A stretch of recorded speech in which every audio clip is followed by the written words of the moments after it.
Good morning and welcome to the Audit Committee meeting of March 11th, 2026. Our committee liaisons, Natalie Kessler, will go over instructions.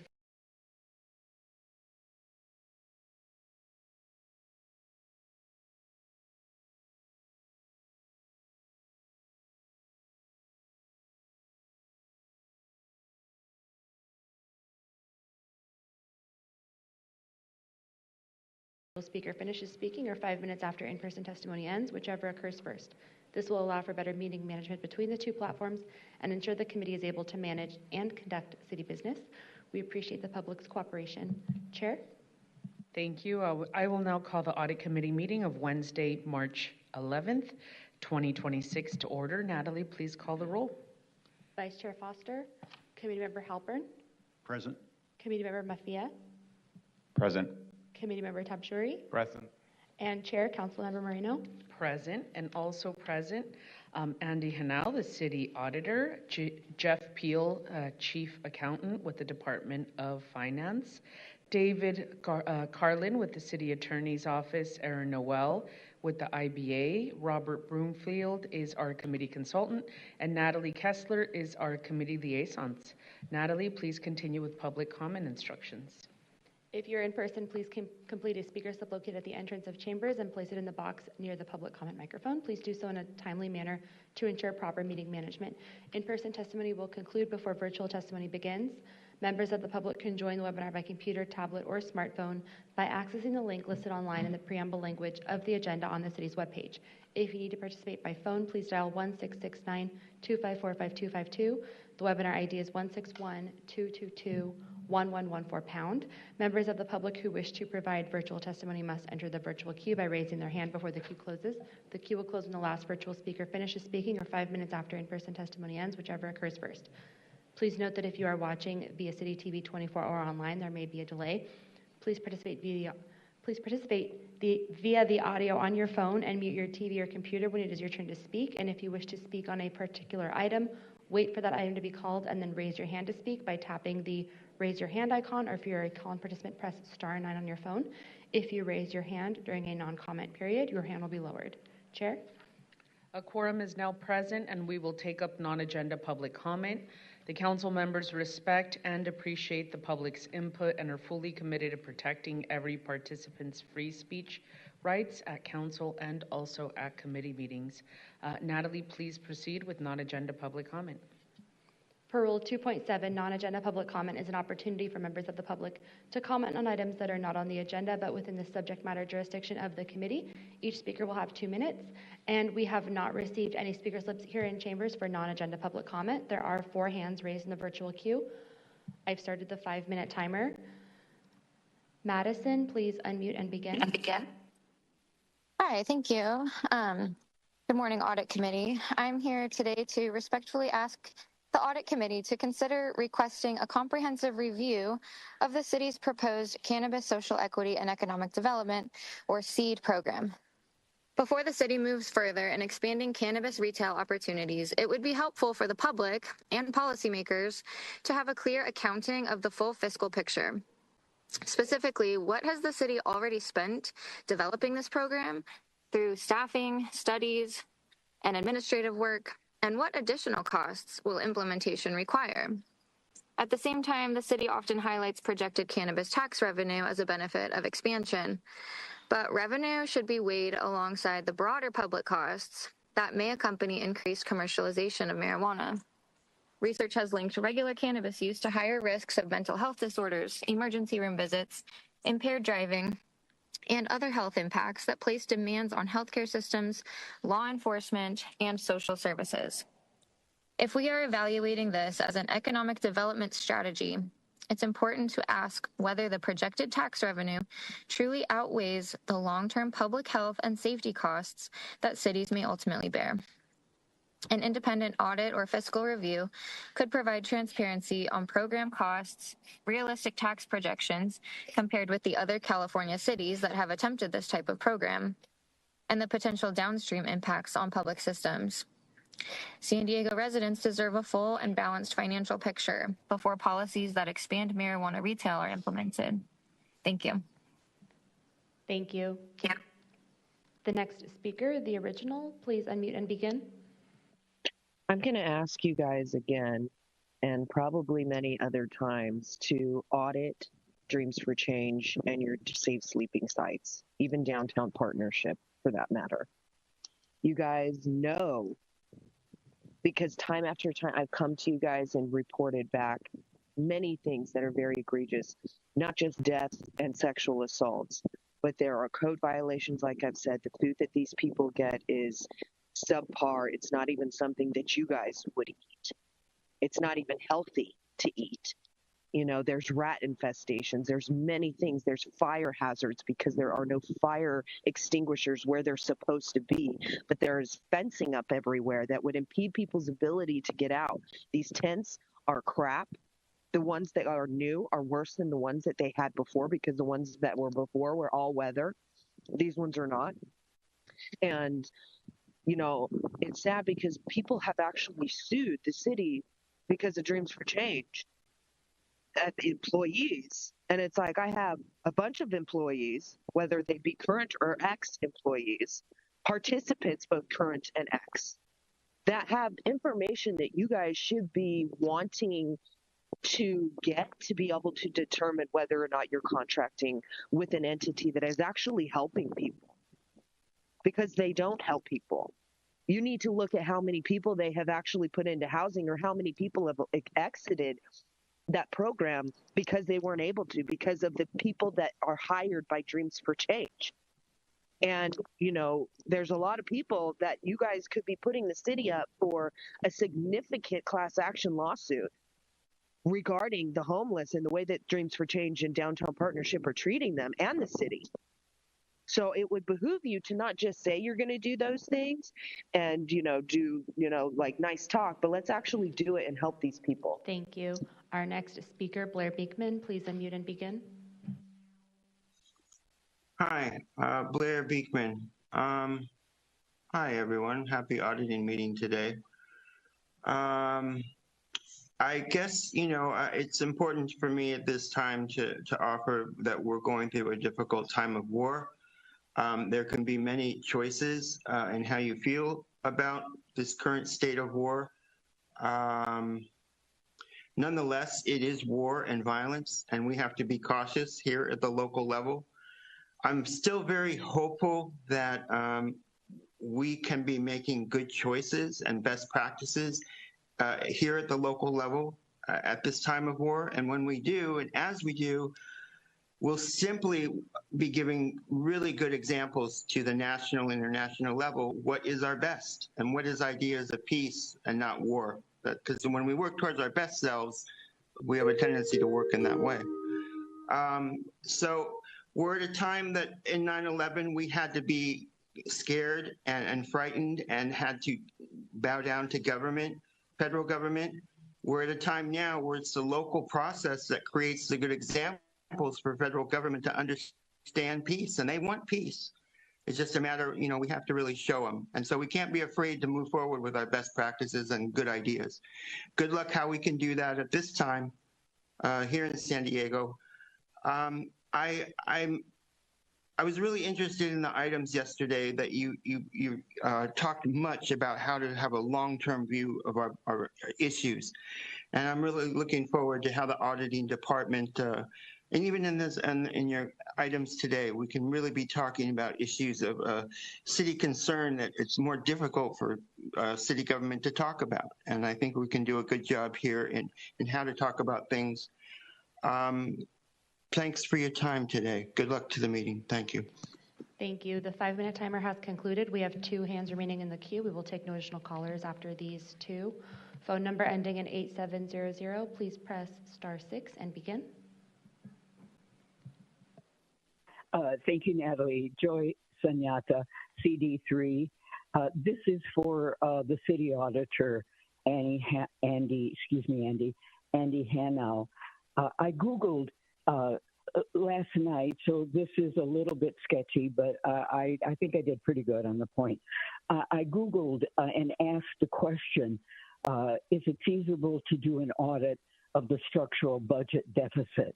And I was thrilled because it really, really said that's a good idea. And what it brought up, City Auditor, is AI brought up a lot of your reports. And one of the reports that I really, was my favorite was the golf course leases and the millions of dollars that you uncovered. So I'm going back to my focus on the structural budget deficit. And a question, could the CIP gap be hardwired to the structural budget deficit? Now, per Google, hardwired is whether in machines or people, hardwired means the function or behavior is built in as a fundamental permanent feature, i.e. a hardwired structural budget deficit. City Auditor, you have completed many performance audits of the city operations. Is it possible to do an audit of the audits? Now, that just means that you're so brilliant, you'll be able to go in there and synthesize and bring it together and get some clarity for us on the SDB. So this way, too, you can expose the wiring of the structural budget deficit, expose the wiring of the structure of the structural budget deficit. Thank you for your consideration, City Auditor. Thank you. This does conclude your time. Thank you. And our final speaker in the queue, Judy Strang, please begin. Good morning, Audit Committee. When I listened to budget yesterday and at previous times, I keep wondering if we've carefully examined and audited the role of the leases the city has with some really valuable land, and if we're fairly negotiating those leases. And the one that I'm more aware of as a grandparent is the one at Fairbanks Ranch, which runs a soccer league meeting out there, or soccer tournaments out there, I should say.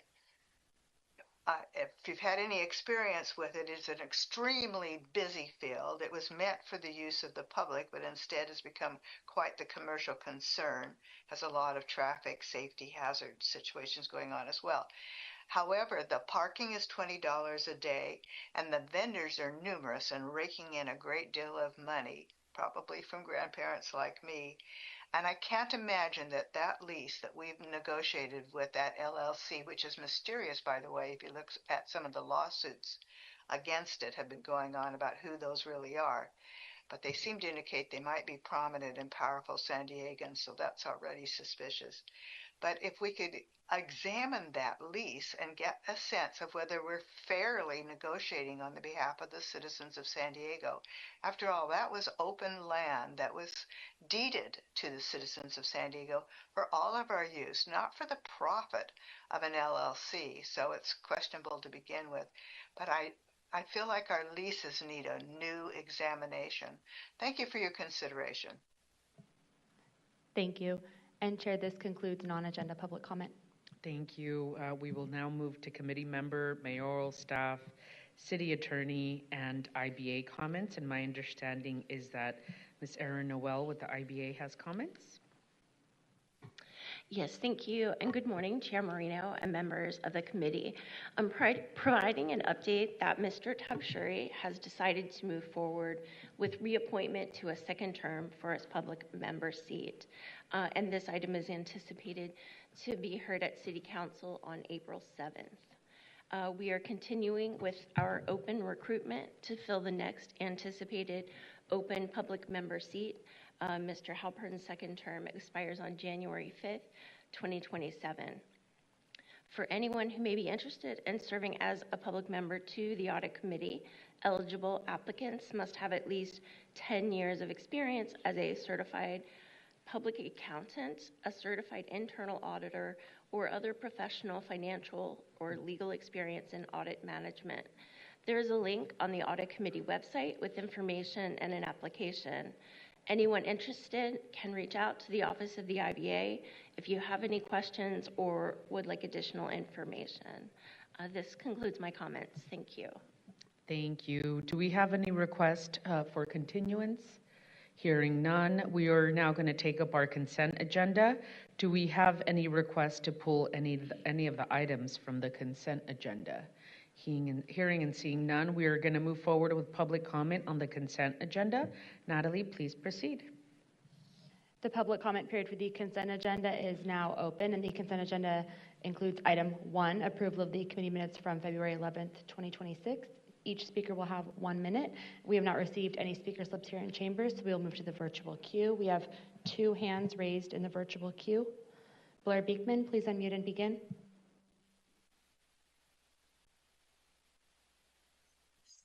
Blair Beekman, I'm going to have to pass. Sorry about that. Thank you.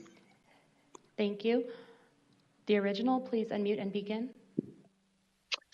Yeah, I think in your minutes, it should be more of a reflection of what really took place. Sure, you put in your votes and stuff like that, and you don't really, reflect what the people say when they're speaking on non-agenda. It's like your guys' own version of, what you interpreted these people said or what's going to look good written down on paper, because much of the time it's like no one's really going to reflect the things that I'm saying on those minutes because you guys don't even want to hear it. So it's like, would you put on there that Tent City needs to be audited? We'll see. But it's very interesting the way that, it's like it paints a different picture than what actually happened. And you guys are just really good at that because, we don't want transparency and accountability for anybody. We just want to pretend like we're doing it. So we'll see what happens with your minutes, but you should be more, productive with them. Thank you. And Chair, this concludes public comment on the consent agenda. Wonderful. I will now turn it over to committee members for questions and comments and also to entertain a motion on the consent agenda, if I may have a motion. Okay, moved by Councilmember Foster, and if I could have a second. Second. Second by Committee Member Tapshuri. So Natalie, please call the roll.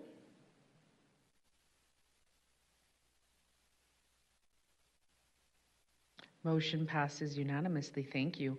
We will now take up our discussion agenda. Natalie, please introduce item number 2.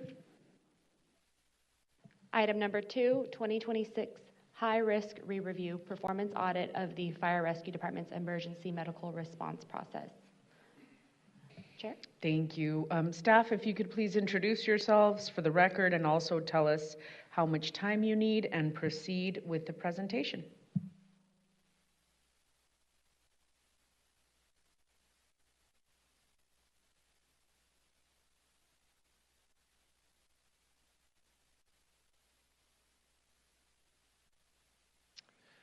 Good morning, Chair Moreno, committee members, Andy Hanau, City Auditor.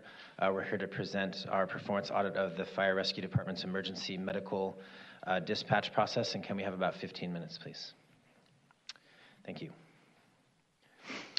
First off, we'd like to thank Fire Rescue for their assistance during this audit.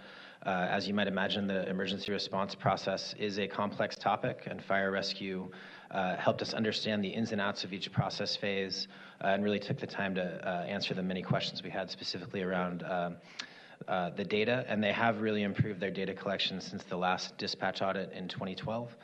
So we really appreciate all the time and feedback that they provided. This audit focused on the emergency medical dispatch and response process for the most emergent medical incidents classified as level 1 medical and traffic accidents, which prompt the response of a fire unit. I want to give a quick shout out to the audit team. They reviewed over 300,000 level 1 dispatches that took place from fiscal year 2023 to fiscal year 2025 and identified some low-cost ways Fire Rescue can improve transparency, accountability, and most importantly, response times for residents that are experiencing a medical emergency. Specifically, we found opportunities for Fire Rescue to enhance public reporting, to include each phase of the emergency response process, which would help city leaders and the public understand how Fire Rescue is performing and changes that should be made. For example, we found that Fire Rescue should establish a metric that measures and tracks turnout time to ensure that crews mobilize to respond to medical emergencies as quickly as possible. Currently, fire rescue crews take nearly 3 times longer than national standards to turn out for medical emergencies, and also take much longer than fire rescue's own slower standards. City leaders and the public should also be informed of trade-offs with fire rescue's triage process, which preserves resources but can also slow the response to medical emergencies. We made 3 recommendations to address these areas, all of which Fire Rescue has agreed to implement. And with that, I'll hand it over to the audit team, which is Principal Performance Auditor Megan Jaffrey, Performance Auditor Nadia Torkman, and Performance Auditor Ruth Martin to go over the details of what we found and recommended. Thank you, Andy. Good morning. My name is Megan Jaffrey, Principal Performance Auditor on this project. The Fire Rescue Department's emergency response process is a critical public safety service. Each minute of delay in aid for critical emergencies can reduce survival chances by up to 10%. Therefore, we conducted this re-review of the 2012 performance audit of Fire Rescue's emergency medical dispatch process. This audit had 2 primary objectives, which were to determine whether Fire Rescue balances its limited resources with the need to respond quickly to high priority calls for service, and uses its dispatch data to evaluate its emergency response operations, performance, resource allocation, and assess performance reporting to the public and city leadership. Fire Rescue dispatches resources to all fire and medical incidents in the city, from life-threatening incidents like heart attacks to minor injuries like falls. Over 85% of incidents Fire Rescue received between fiscal year 23 and through fiscal year 25 were medical in nature. As shown in the exhibit on the slide, most 911 calls in San Diego are answered by the San Diego Police Department, which then transfers fire and medical calls to Fire Rescue's Emergency Command and Data Center, where call takers identify the location and nature of each emergency to send the appropriate resources. Fire Rescue's triage process helps categorize each reported medical incident into one of 3 priority levels, which determines the level of response and resources sent. Fire units respond to the highest priority medical incidents, classified as level 1 medical and traffic accidents, as shown on the right-hand side of the exhibit on the screen. This audit specifically reviewed the role of the fire units in the emergency response process from the point of dispatch to the point of arrival on scene. Now I'll hand it over to Nadia to discuss topics 1 and 2. Thanks, Megan. Good morning. My name is Nadia Torkman, Performance Auditor on this project.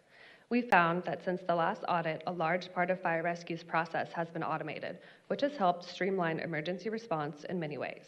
In topic 1, we discussed the trade-offs of the current and previous medical dispatch processes as shown on this slide. To reduce response times, the 2012 OCA audit recommended that fire units should be dispatched immediately alongside ambulances and later canceled if call triage determined a fire unit was not needed. In fiscal year 2019, Fire Rescue shifted to its current system, which dispatches ambulance immediately while the call is triaged to determine if a fire unit is needed. According to Fire Rescue, this reduces fire unit cancellations by around 10%, mitigates crew fatigue, and keeps units available for more serious emergencies. However, waiting to dispatch fire units until after triage delays fire unit dispatch by an average of 1 minute and 26 seconds for the most critical incidents, resulting in a nearly 1 minute estimated delay in getting a first responder on scene. We acknowledge that the emergency response process is complex and it is difficult to precisely predict the impact of operational changes on response times. We set parameters in our analysis to focus on incidents where both an ambulance and fire unit were dispatched and both arrived. Our audit compared arrival time performance between the previous audit's recommended process and the one in operation today. As seen on this slide, we found the current process can add nearly 1 minute to arrival times for medical emergencies, a key conclusion that Fire Rescue also determined using a similar analysis. Both our and Fire Rescue's analyses highlight that the dispatch delay from the current process is greater than what Fire Rescue's pilot study determined over 7 years ago. Both analyses point to the importance of reevaluating the dispatch process to identify potential operational changes that would improve response times. While both dispatch processes require a trade-off, city leaders are not routinely informed on the costs, benefits, and rationale behind the city's emergency response process. For example, while the key performance indicators in Fire Rescue's annual budget report include some high-level statistics, they do not capture performance on every phase of the emergency response process. Additionally, these key performance indicators are not supported with context as to how each goal was chosen and why they differ from national standards. It do not provide insight into the reasons behind good or poor outcomes. We met with fire departments in other cities in California and found that many use data to inform process changes and create reports that summarize response statistics. The reports are then shared with city leadership to advocate for resources and inform decision makers of fire departments' operations. To ensure transparency and inform city leadership of current processes and associated trade-offs, we recommend Fire Rescue create an internal policy that requires the production of an annual report, which is then presented to the Public Safety Committee. The report should include information on several components, including fire unit cancellation rates and performance for each phase of the emergency response process, among other factors. In topic 2 of our report, we discuss that while Fire Rescue now collects data on each phase of its emergency response process, it is not shared with city leadership. This process consists of several phases as follows. Incidents begin with call pickup. If the incident is medical in nature, an ambulance is immediately dispatched. Then, call takers triage the incident on the phone. If the emergency requires additional resources, a fire unit is then dispatched. The fire crew receives a dispatch alert and begins getting ready to leave the station. This is called turnout time. Travel time begins when the fire unit starts moving en route to the incident and ends when the unit arrives at scene of the emergency, which also marks arrival time. Currently, there is no requirement for Fire Rescue to routinely report on each phase of the emergency response process. Those standards exist for each. The exhibit on this slide shows the emergency response phases after dispatch, their response standard, and whether Fire Rescue reports on it. Overall, the data that Fire Rescue currently reports and its key performance indicators and annual incident summaries are not comprehensive enough to understand performance by phase. Without comprehensive reporting, city leaders make budgetary decisions each year based off an incomplete picture of Fire Rescue's emergency response performance. Fire Rescue can use the data it already collects to inform city leaders about its emergency response performance and help inform budgetary requests to enhance department operations and provide insight into performance by geographic area. For example, our analysis of emergency response by council district did not show a correlation between historically underserved council districts and slower response times. From fiscal year 23 through fiscal year 25, we found that none of the council districts are meeting overall arrival times, and performance varies for each district, as shown on the slide. Therefore, reporting is important to provide a better understanding to city leaders of emergency performance throughout the city. Now, I'll hand it over to Ruth to discuss the emerging issue. Thanks, Nadia. Good morning. My name is Ruth Martin, Performance Auditor on this project. For the emerging issue, we found that Fire Rescue is not meeting its arrival time standard, in part due to slow turnout time performance. Currently, Fire Rescue reports on arrival time performance in their budget's KPI, which combines turnout time and travel time under one metric, but does not report on each phase independently. Fire Rescue's internal standard for arrival time is up to 2 minutes longer than industry standards set by the National Fire Protection Association, as seen on this slide. We found that Fire Rescue meets its arrival time standard 70% of the time throughout our scope period. Each year, Fire Rescue notes in their budget report that the department's inability to meet arrival times goals is heavily influenced by a lack of fire stations across the city. When analyzing response time, we broke out response times into its 2 phases and found that Fire Rescue actually meets its arrival time standard of 5 minutes 85% of the time, and the 4-minute industry standard travel time 74% of the time across the city. However, slow turnout times, the time it takes crews to get ready to leave the fire station, affect Fire Rescue's ability to meet its arrival time standard. From fiscal year 23 through fiscal year 25, Fire Rescue's internal turnout time standard of 1 minute and 30 seconds to 2 minutes, depending on the time of day, was met 3 to 6% of the time, as shown in orange on this slide. And it met the NFPA standard 1 to 2% of the time, as shown in blue. According to Fire Rescue, there are several factors that can impact turnout time performance, including fire station design, technology limitations, as well as assignment and frequency of dispatch. However, because turnout time is one of the only phases of the emergency response process within Fire Rescue's control, We found that improving turnout time performance is the most cost-effective way to enhance overall response times in the short term. We found that fire crews can turn out faster. On average, they turn out 11 seconds quicker for fire incidents compared to the highest priority medical emergencies, even though turnout time standards for fires are longer than for medical emergencies. We found that turnout times are slow across all fire stations. Specifically, crews took an average of 2 minutes and 54 seconds from fiscal year 23 to fiscal year 25 to turn out for medical incidents, considerably longer than fire rescue standard. This lower turnout time, combined with fire rescue's average dispatch delay of 1 minute and 26 seconds, means that crews do not leave the fire station to respond to an incident for an average of 4 minutes and 20 seconds for high priority medical incidents. While fire rescue collects data to calculate turnout time, we found that the department has not settled on a measure to evaluate turnout time performance. Fire rescue does not consistently hold crews accountable for turnout times above internal standards, and instead relies on dispatch staff to flag prolonged turnout times above 4 minutes for supervisory review. To strengthen accountability and improve how turnout time is measured, fire rescue should report on each phase of its emergency response process in its annual report and adopt an internal policy that standardizes how turnout time is tracked and evaluated. The Fire Rescue Department agreed to all 3 of our recommendations. We request the Audit Committee accept this report and forward it to the City Council as an informational item. This concludes our presentation. We're happy to answer any questions. Thank you. Thank you. Natalie, please proceed with public comment on item number 2. Thank you, Chair. The public comment period for item 2 is now open, and we have not received any speaker slips in chambers, so we will move to the virtual queue. There are 4 hands raised in the virtual queue. Each speaker will have 2 minutes. Phone number ending in 8700, please press *6 and begin. Thank you, Natalie. Joyce Enyata, CD3. First of all, I have to tell everybody, the ambulance people are firefighters. I love you so much. I've ridden in the ambulance several times due to bike accidents. And I cannot tell you how much I love you. And it's an amazing, sacred, beautiful experience, the way you treat us. And I just want to tell you, I appreciate it so much.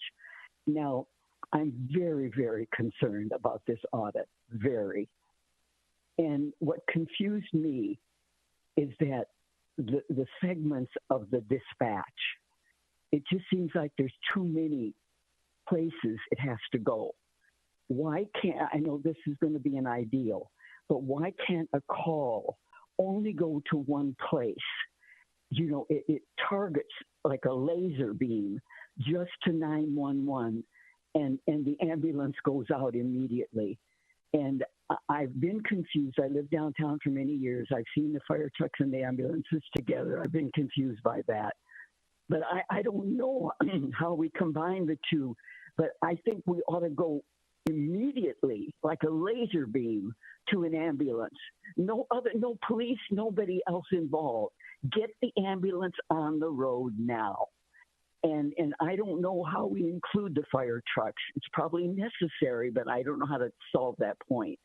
But I'm just telling you that this doesn't feel good. And I'm so glad the audit is being done. They need help. Everybody in that part of our city, that service, needs help to figure this out, because we need them so much at the top of our list. So thank you for listening. And just know again that I love you. Thank you. Keep working at this. This Does and we'll conclude help your you. time. Thank you. Thank you.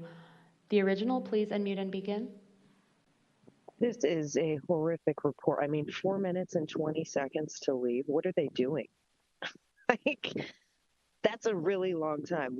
That's over double the time that I get to talk to you guys. Like that, I just don't even understand what they could possibly be doing for almost 5 minutes before they leave. Like, how are you not prepared to just get out the door? Isn't that the point? You just, like, if you have a pole, you go down it. You know what I mean? Like, wow.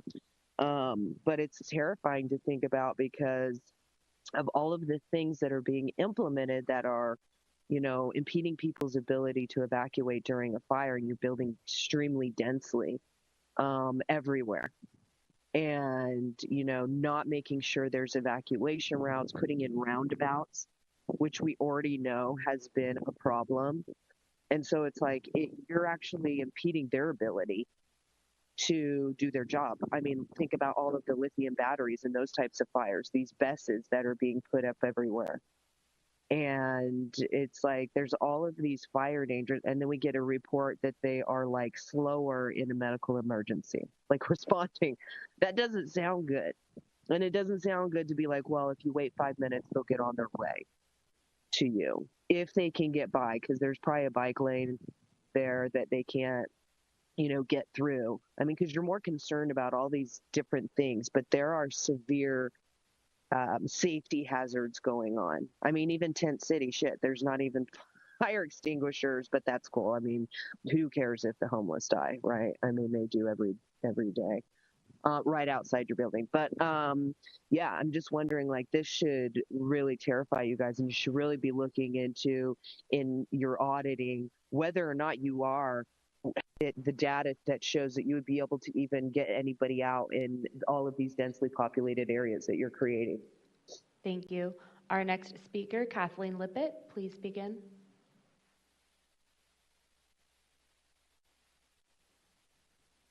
Thank you. Good morning, Audit Committee.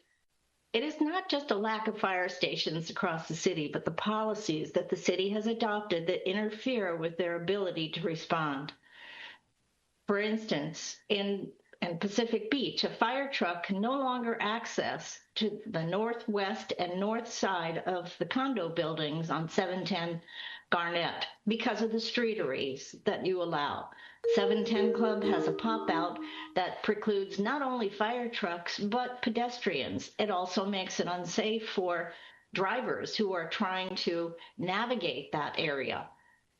People have to walk out into the street and around that pop-out bar.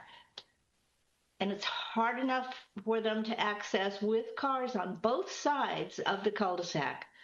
What is the fire and city's department plan to put out fires on that north side? And it certainly seems like a potential lawsuit, and it should be. That should be your first priority, not protecting 710 Club's streetery. Increased housing density decisions also have seemed to be heedless of the ability of residents to exit or enter safely. It doesn't seem to matter whether there's only one exit or not. The city permits those places. Well, in many places, they allowed the structures to be within 5 feet of each other, meaning the fire department could not go through there. It was too narrow. So I hope the city will consider their potential litigation in the future. But moreover, they should be considering what is best for residents, what is safest for residents, what maximizes the time that police departments and fire departments can respond to these policy decisions that are making things very difficult. This does conclude your time. Thank you.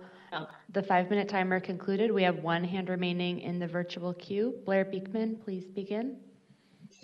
Hi, Blair Beekman. Thank you a lot for this item. Thanks for the words of public comment. And Joyce Sonata, who's asking about this issue, questioning it a bit. In being from the Bay Area, going back and forth, both San Jose and Oakland, they're working on response times for their police issues. I found it kind of interesting that you're working on fire response times. It's hopeful that you're addressing fire before police, but I understand public safety response for police times. It is an important subject also. But it got me thinking that all 3 of your cities, they've been updating and better developing their domain awareness centers for technology and how it works.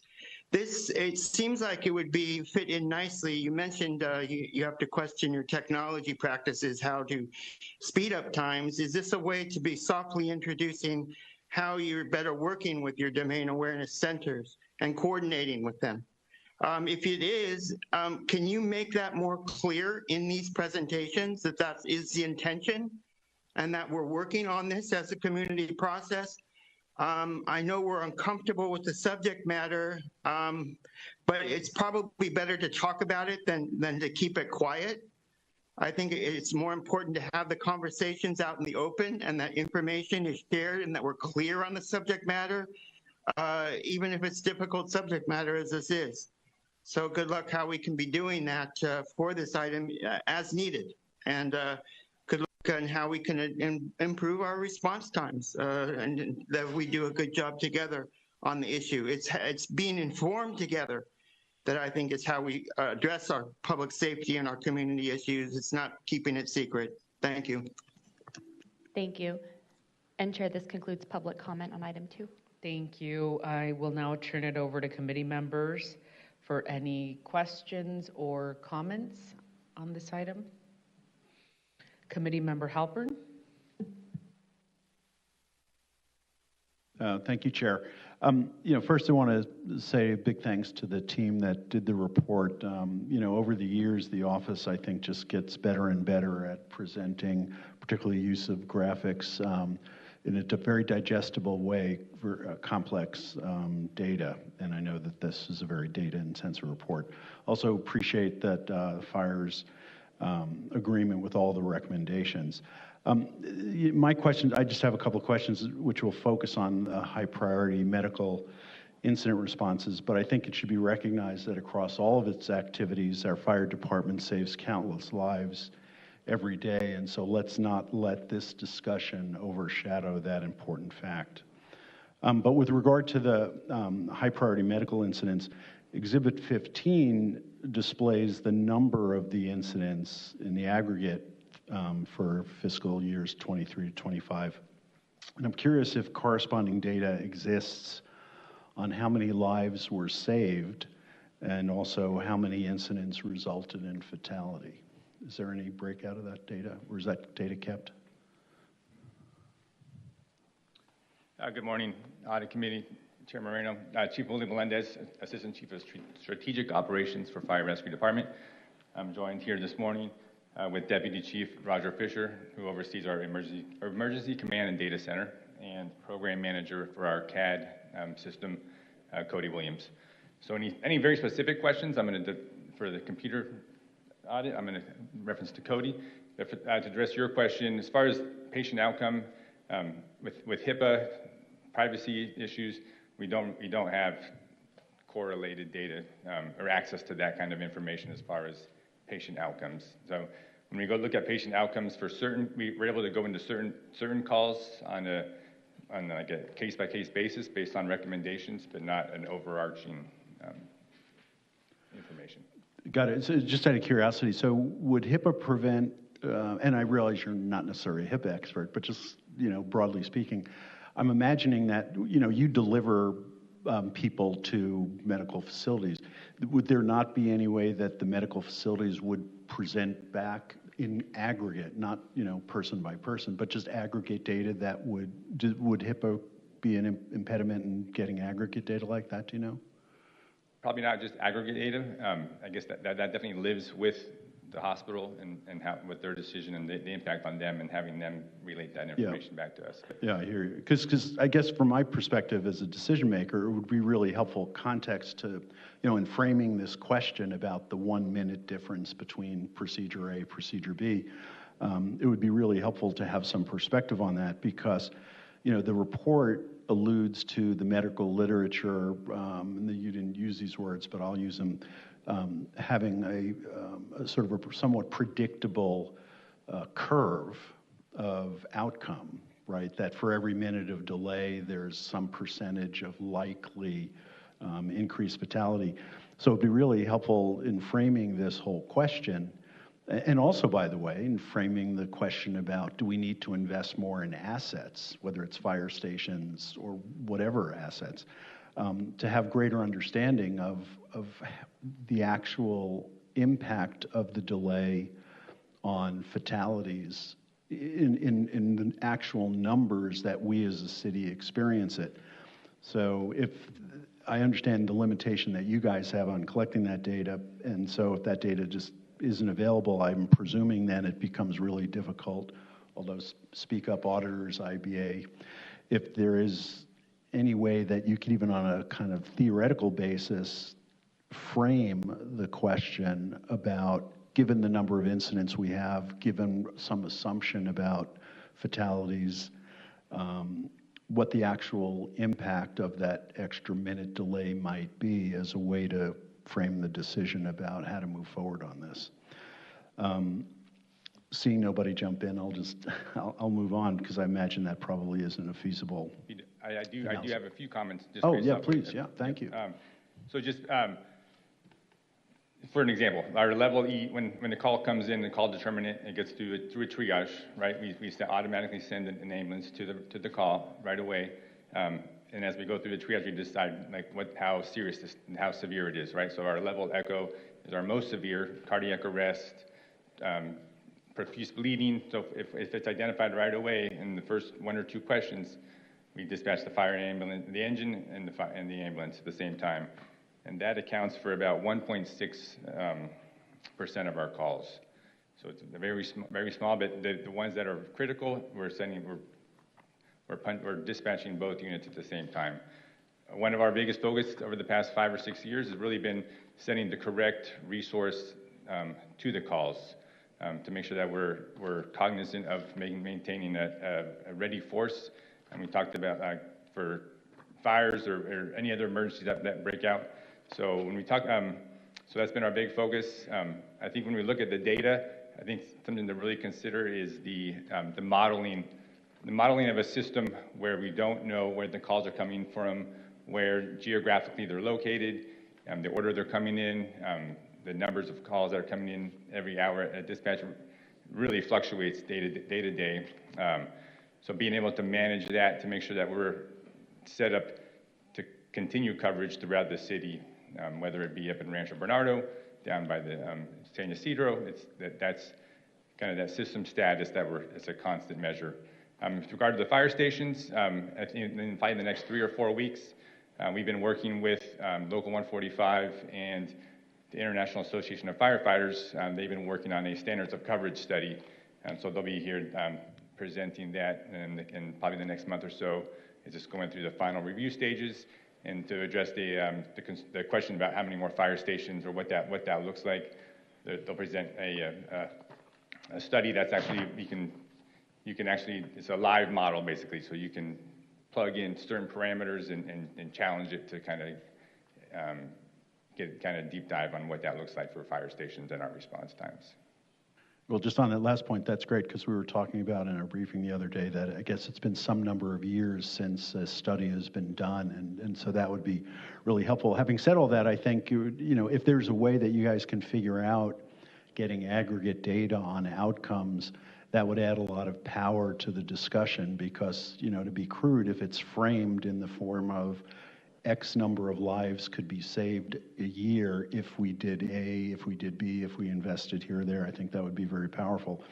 But finally, I'd just say, given the life and death nature of this, I don't know if we've got a motion yet on accepting the report, but I'd like to have a friendly amendment that, again, given the life and death nature of this, that the department perhaps come back in April or May with a recommendation implementation plan, just so that there's, both full transparency and we can really make sure that the effort to meet the targets, which I appreciate that you've got reasonable targets for implementation, but we can just see that implementation plan gives everybody confidence that that's going to get done on time.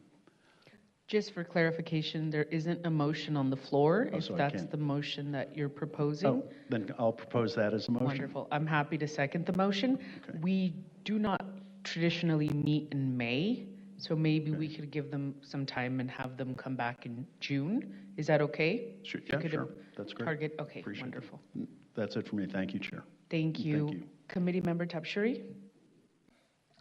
Thank you, Chair. I just wanted to say that was a really good audit report, and I'm sure there's a lot of effort that went into it. And, there's just no doubt in my mind that the fire department does its best to save lives. I think in this case, it's also a good thing that there seems to be a lot of data there and that you guys are, in fact, analyzing it. There's just, in my mind, what I was trying to hone in on is those highest of the high priority calls, those level E's. You know, even if you're not able to get outcome-based data from the hospitals after the fact, but just by coding them, knowing which ones were maybe cardiac arrest related or choking or such, I think it would be a little bit informative or give us a better idea to kind of know if we're able to shave off a minute in response time, you know, which would be turnout time plus travel time, how much of a potential impact that would have made on that population in general. So I guess what I'm asking for is maybe more granular data, you know?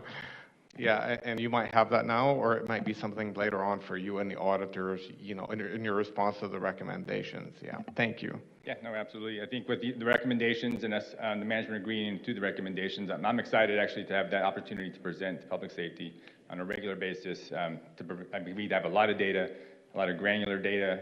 It's really going to go into like each fire station and each kind of apparatus. So I think there's a lot of good opportunity there. As far as our level E calls, our CPR, all our high level emergencies, we have our QA, QI that we audit all, make sure that we have the quality assurance, right? So those get looked at internally with our department, but it's just not released. But I will to address both of your concerns, which is very, very valid. Every minute counts 100%.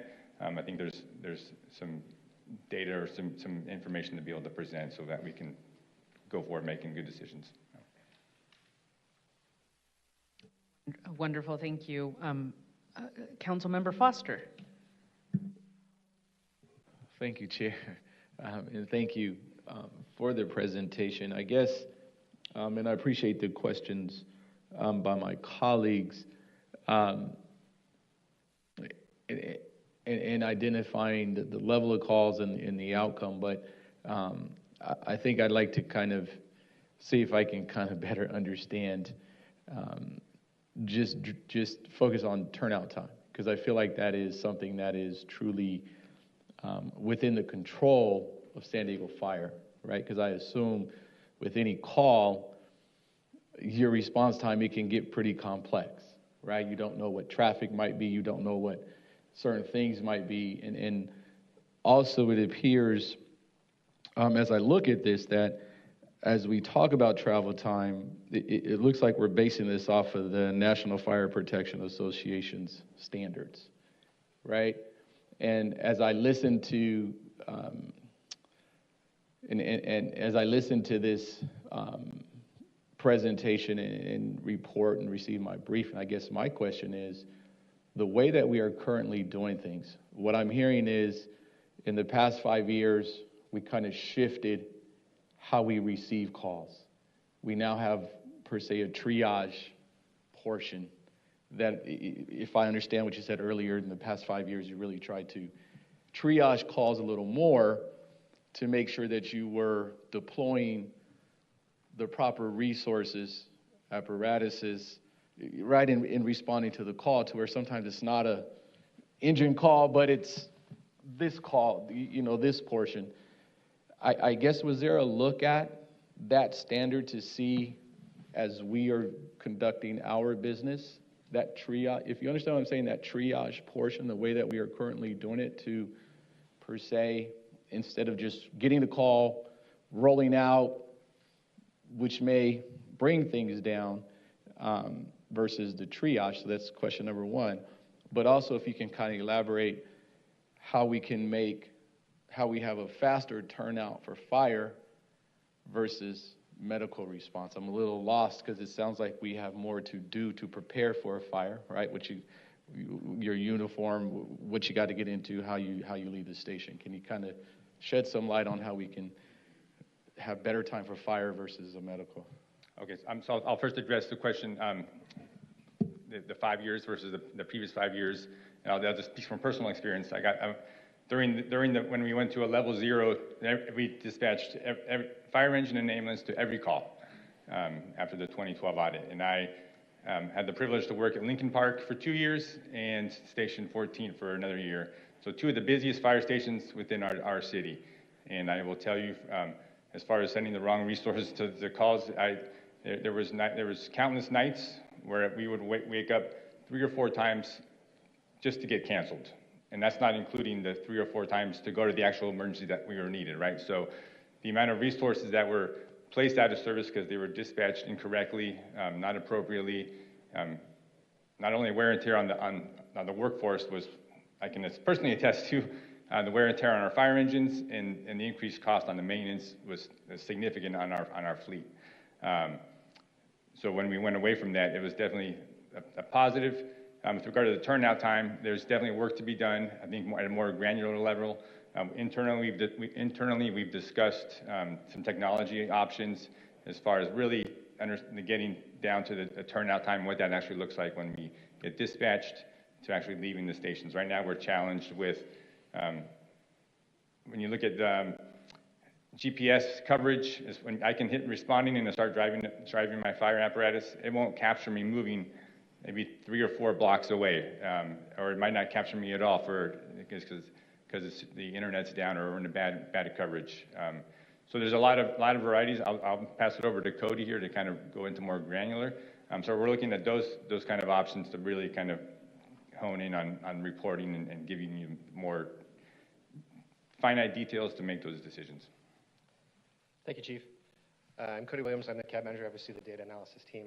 So very happy to hear the discussion on response time. I think response time is one of the most important metrics to hold us to. I'm very thankful to the auditors. I've had different teams of outsiders come in and try and understand our data, and they worked harder and closer to understand it well, and we're thankful for that. That's why we accept all the recommendations.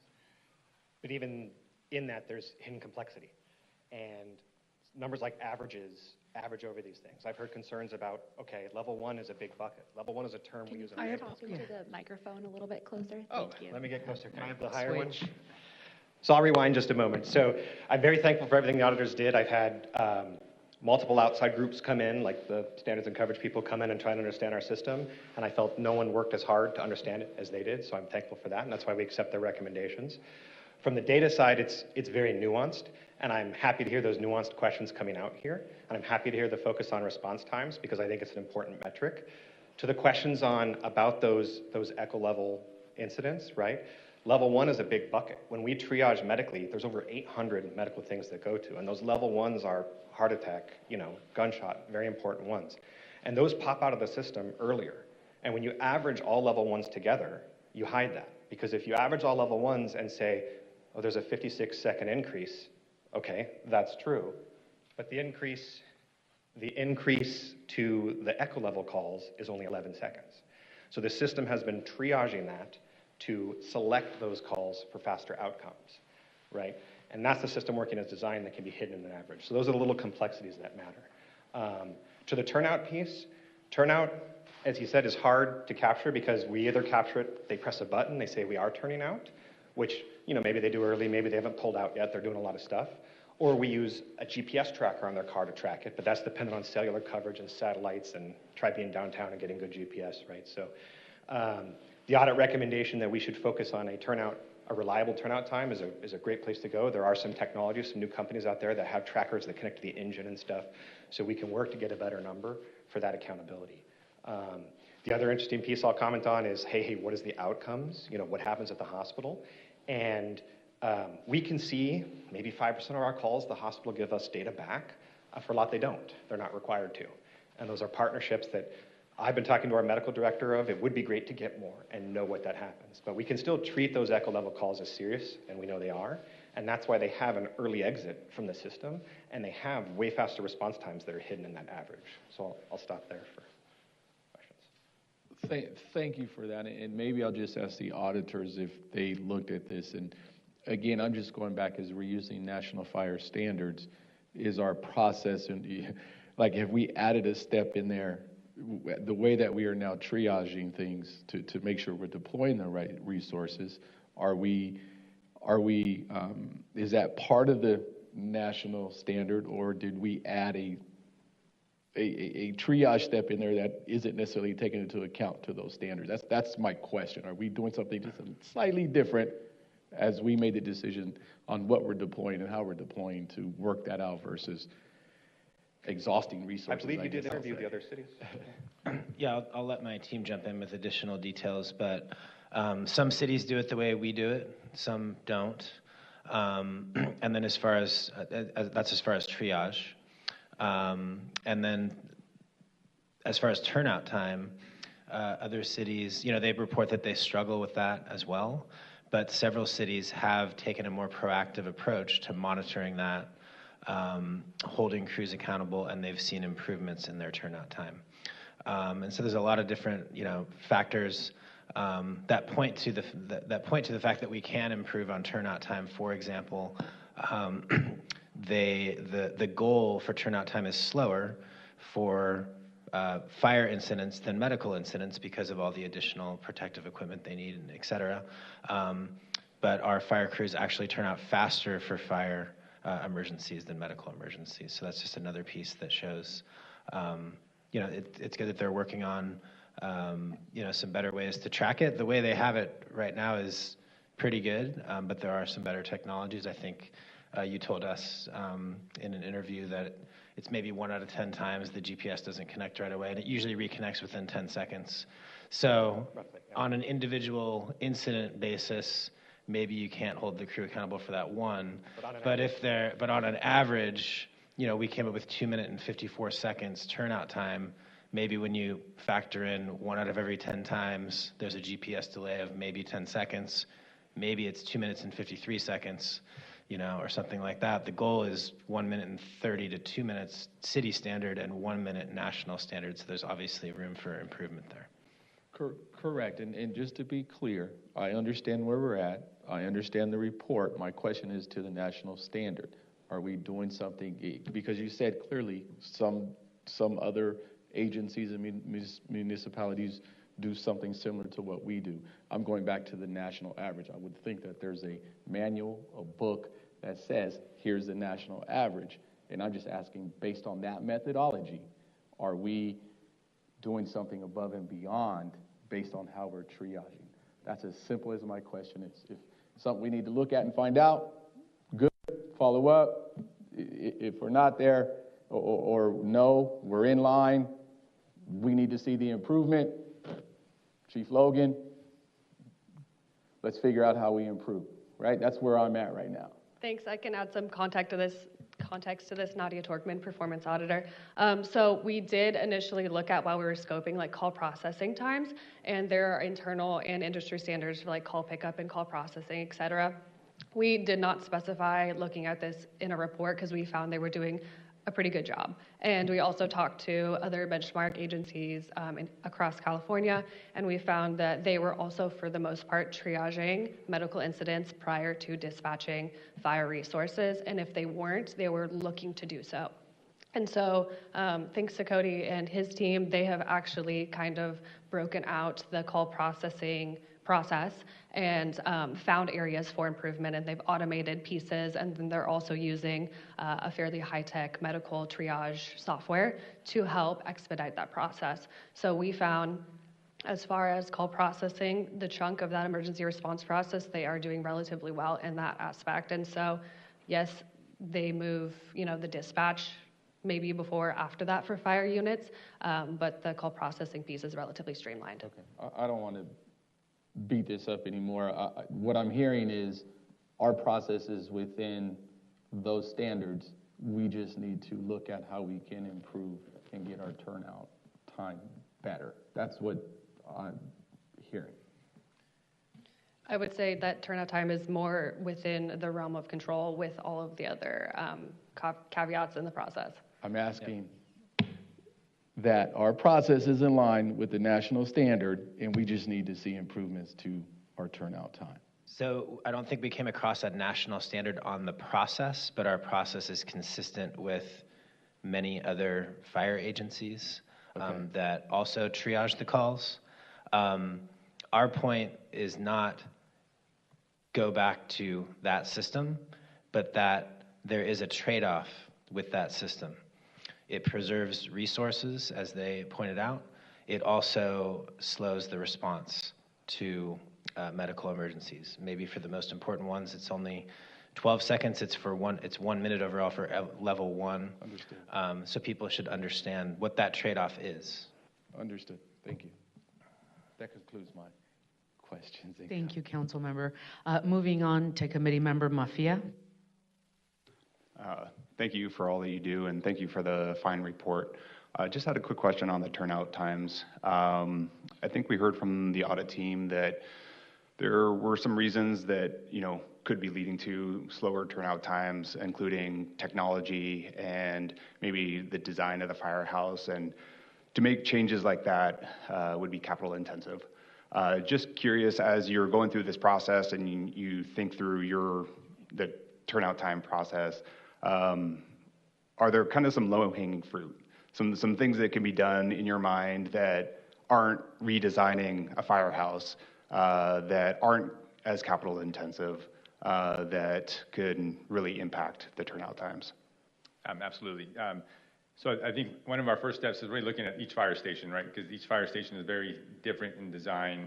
And then we have, in each station, we have 3 different shifts. So when we talk about looking at granular turnout times and focusing on the areas that maybe need improvement or areas that need to be adjusted to be more reasonable. Station 1, right down the street here, you'll walk a whole city block in the middle of the night to get to your fire engine. And then if you I work in Barrio Logan, I'm literally walk out my dorm room door and I'm right at the fire engine. So right there's a big impact. But so it's a matter of us really looking at it more at a station level and a shift level. As far as the accountability part, that was just referenced. Internally in management, our policy really to look at, right now there's a policy in place as far as our crews being notified if there's a delay of longer than 4 minutes, and what that looks like. But really, I think there's more work to be done internally as far as management and managing our fire rescue personnel. So, great, thank you. Thank you. And first of all, thank you for the presentation. The City Auditor's Office, just once again, you guys did a wonderful job. And also thank you to the Fire Rescue Department for the work that you do every day to keep us safe. I certainly cannot be a firefighter, so I thank you guys for putting your lives on the line for us. I also want to recognize Chief Logan. He's here. I appreciate you being here. I think it's a testament to how serious this audit was. And to say that the emergency response is complex is an understatement. But I think I saw the light in between all of this, because this was a really, really, really difficult one for me. So let me start off by saying that I appreciate management agreeing to all of the recommendations. The audit noted an emerging issue with turnout time. Turnout time begins with the receipt of a dispatch alert and ends when the fire crew has loaded into the fire rig and actually begins moving. For high priority medical incidences, fire rescue average turnout time is nearly 2 minutes longer than the National Fire Protection Association standards, as was noted in the audit. Research shows that for every minute delay in primary response for certain life-threatening medical emergencies, there is a measurable effect on mortality. So any improvements in turnout time can have a meaningful impact for people experiencing a medical emergency. The audit did note in its budget report that the fire rescue states that it's not meeting arrival time standards due to the lack of fire stations. I had to go back into my history brain, and I actually just Googled it. Citygate 2011. So we're talking about, how many years is that? 15 years ago was when Citygate came out. Can you just briefly, and I know this is going to be difficult, but can you briefly describe the need for additional fire stations? That is difficult. So I don't want to get ahead of myself, because with the standards of coverage report coming out, I think that's really going to lay out more specifics that I know of right now. So we've added some fire stations since 2011 as the population has grown, but we do still have challenging areas to get to and around. We have some fire stations in the works right now for in the next couple of years. But again, it's just like an audit for the city where we don't know where the emergencies are going to play, and we're moving resources on a regular basis, and it's just very dynamic. That being said, I will wait just to get that report out in front of the council to make sure that I speak appropriately to it. Would you say it's high time that we do another study, such as what was done in 2011?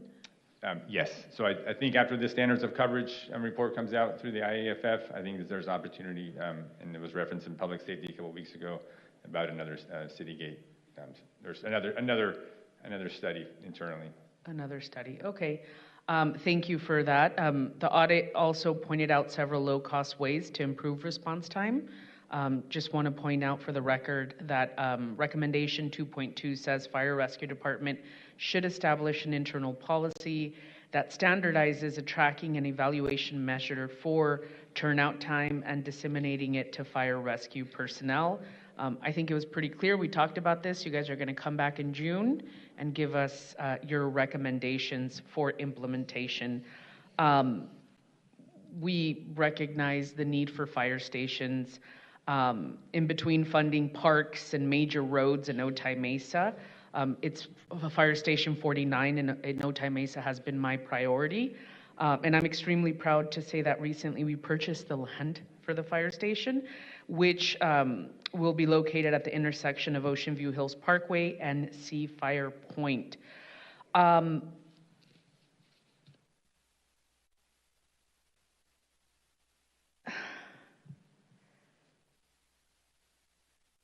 So here we have a set of information. An auditor, the auditing team did at the department.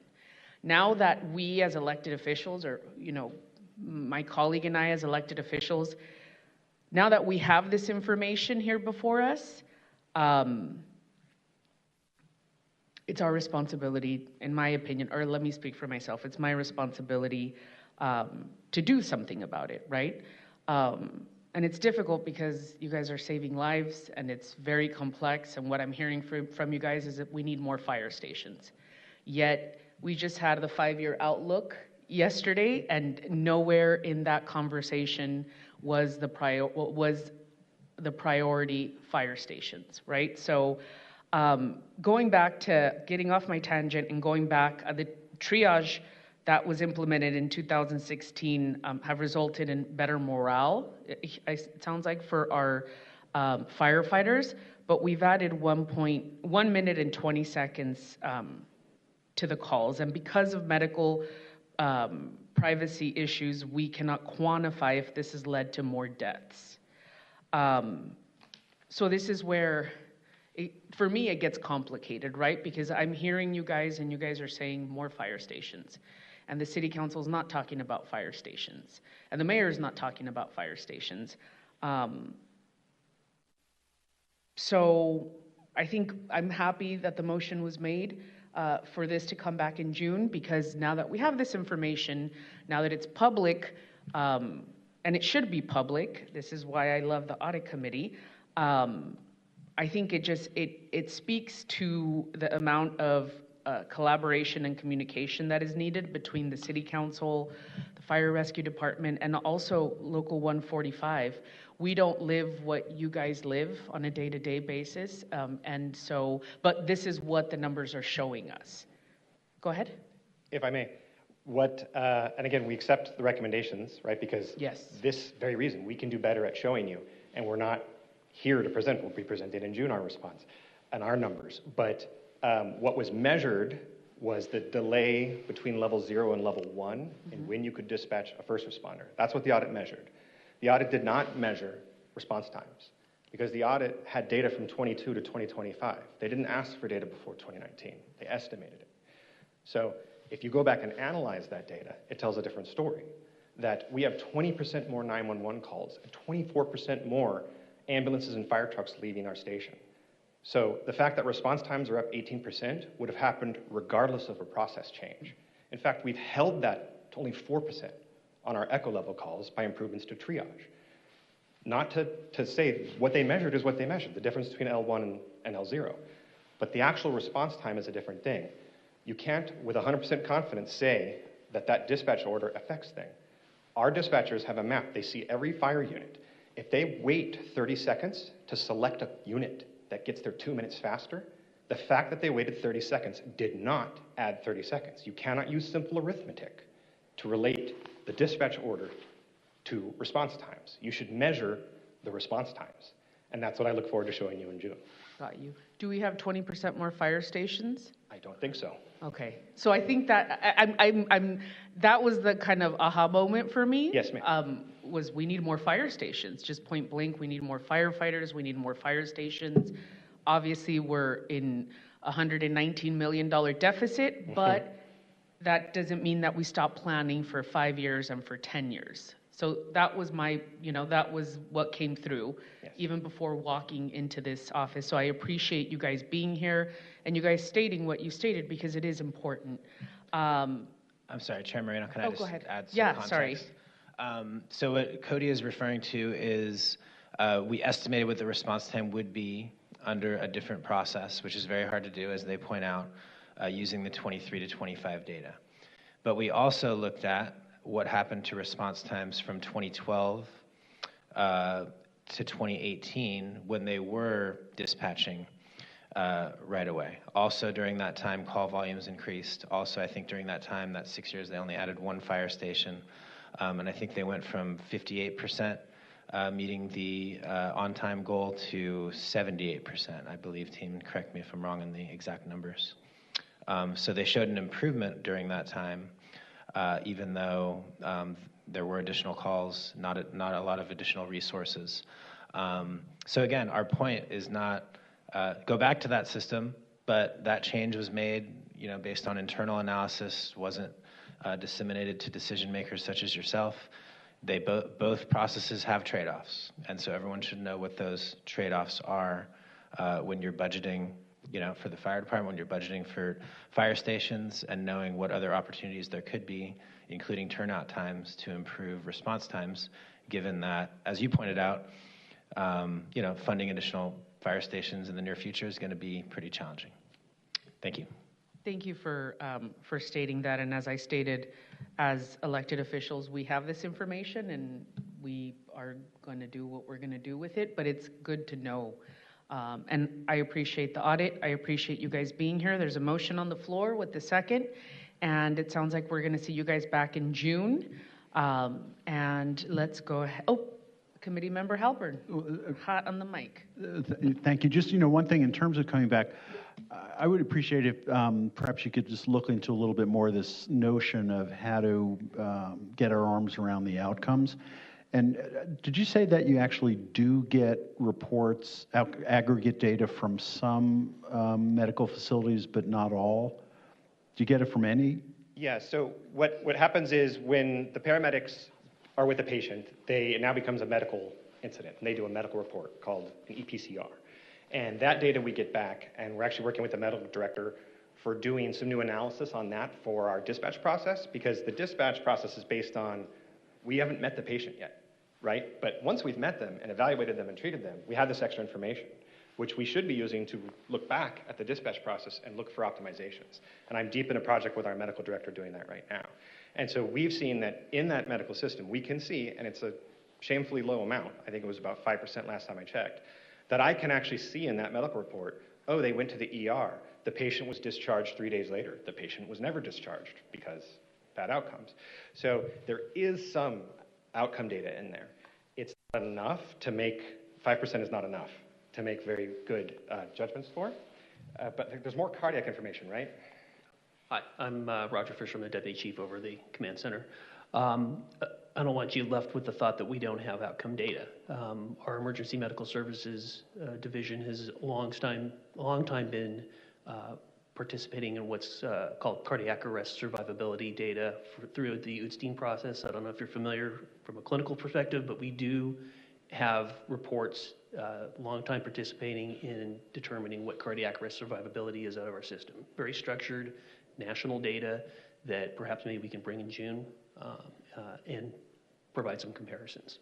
Great, because where I was going with this is you actually don't need all of the data to make a statistically significant estimation of what the variances in these different part of a response time might lead to, right? You just need enough.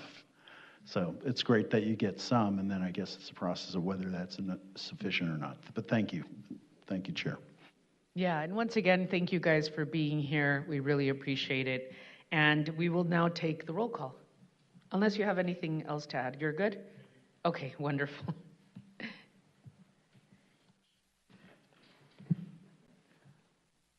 Wonderful. And that motion carries unanimously. And this concludes item number 2. We're now going to take up our informational agenda. Natalie, please introduce item number 3. Item number 3, 2025 Annual Report on Internal Financial Control. Chair. Wonderful. And staff, once again, if you could please introduce yourself for the record and let us know how much time you need and begin your presentation.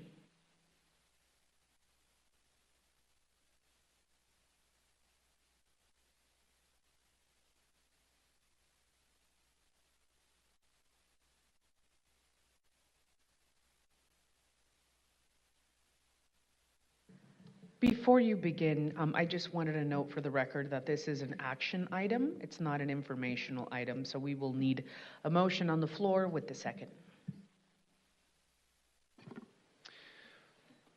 Good morning, Committee Chair Moreno and committee members. I'm Ben Battaglia, Director of Finance. With me today is Jeff Peel, our Chief Accountant. We're here today to present the city's annual report on internal financial controls for calendar year 2025. And we'll need about 10 minutes today, please. This annual report is issued pursuant to the city's municipal code, which was amended by the City Council in 2004, and it requires a high standard of quality in and efficacy of the city's financial reporting and disclosure practices. The municipal code requires that management perform an annual evaluation of the city's internal financial controls, submit a written annual report to the Audit Committee and the City Council, and submit a certification by city management regarding the design, maintenance, and effectiveness of the city's internal financial controls. And I'll now turn it over to Jeff to discuss the highlights of the report. The focus of this report is to provide an overview of management's approach to developing and maintaining a strong and effective system of internal control over financial reporting, and to highlight some of the accomplishments of the past year that support those objectives. The objectives of financial reporting are to produce financial information that is reliable, relevant, and timely. Management's ability to meet these objectives depends in part on the design and effectiveness of the processes, policies, and procedures and safeguards it has in place to reduce or mitigate risks over financial reporting. Internal controls are important because without such controls, it would be challenging to prepare reliable financial reports that are utilized by management, investors, rating agencies, and other interested parties. The city's internal control program is based on best practices established by COSO. COSO is the Committee of Sponsoring Organizations of Treadway Commission.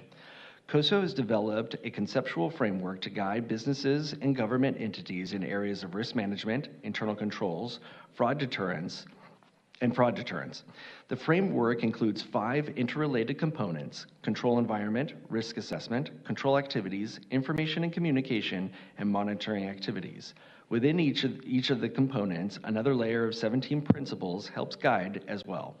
I will describe each one of the components briefly.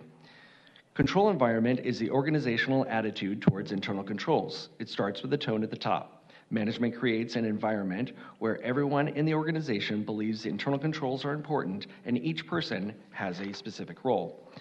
Secondly is risk assessment, which is how management identifies, assesses, evaluates, and manages the amount of risk. It's always important to note that risk can never be completely eliminated. Thirdly, control activities. These are the policies and procedures that help ensure management's objectives are carried out and necessary actions are taken to address risks. This includes segregation of duties, reviews, and approvals within processes. The fourth component is information and communication. This is the distribution of information needed to perform control activities and to understand internal control responsibilities throughout the organization.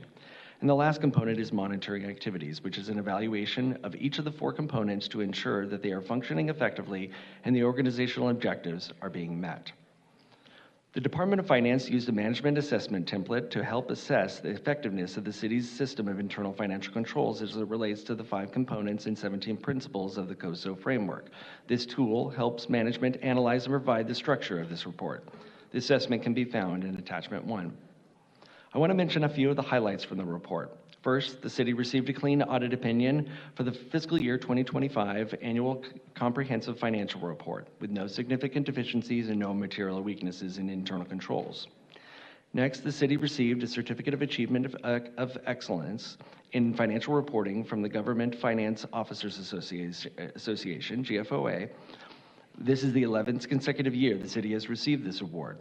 The city also received the Budget Presentation Award from GFOA for the FY25 adopted budget and Budget Excellence Award from the California Society of Municipal Finance Officers for the FY24-25 capital operating budgets.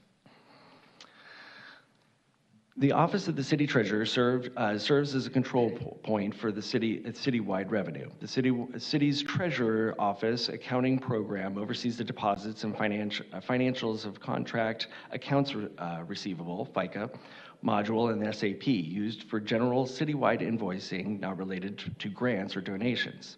The city's Treasurer's Office Revenue Compliance Program audits revenue, includes revenue of percentage of fixed lease agreements. The Revenue Compliance Program conducts audits to ensure compliance of the city's contracts and policies as outlined in City Charter Section 45. Council Policy 710 mandates audits of a percentage leases in the first year of operation and at least every 5 years thereafter, with additional audits as deemed necessary. While the Accounting and Revenue Compliance Programs previously identified risks with the Economic Development Department, Real Estate Division's invoicing and payment processing, as well as lease audit management. These issues remain immaterial to the city's financial statements. Nevertheless, the Economic Development Department has prioritized addressing these risks by implementing robust processes and enhancing internal controls to prevent risk escalation. The progress on the current status it concluded in April of 2025, the moratorium that was mutually agreed upon by the Economic Development Department and the city treasurer for lease audits. The Economic Development Department has formalized internal processes to timely research and resolve the backlog of invoicing and payment deposit discrepancies. Significant progress has been made to address the historical backlog. The department has continued to make improvements to ensure revenue is accurately captured and the report of compliance with the current city policy and documented internal processes to ensure ongoing compliance. And lastly, to prevent the reoccurrence of invoicing, the payment of Economic Development Department is urging its aging software system. The technology enhancements are intended to reduce human errors, automate workflows, and provide visibility into lease compliance. And finally, as we stated in last year's report, there are a couple of outstanding audit items related to human capital management. One is uncompetitive compensation, which is being resolved with a total compensation strategy.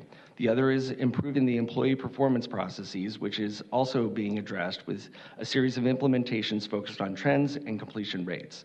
The Human Resources Department and Personnel Department are working with City Auditor to close those recommendations. Based on our evaluation, we have concluded that the internal financial controls are effective. And that concludes our presentation, and we are happy to answer any questions. Thank you very much. Natalie, give me a second.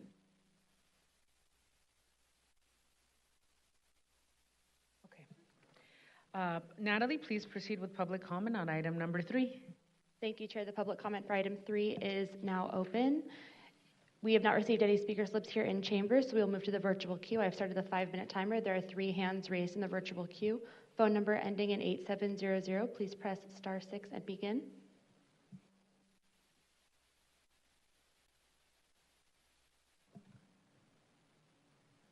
Thank you, Natalie. Joyce Anyata, D3, CD3. Thank you for the report, Department of Finance. Couldn't do it without you. Thank you for your work. I want to quickly say thank you for yesterday. I love the hybrid zero-based budget, ZBB. It's just something I'm really, really excited about. And I'm so glad that IT is bringing the cloud-based system on board, and we'll flip the switch in 2030.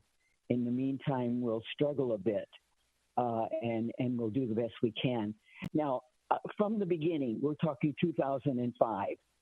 I never understood why people like Crow and why the best standards practices and all those people don't look at internal controls. So nobody but all of you can we trust.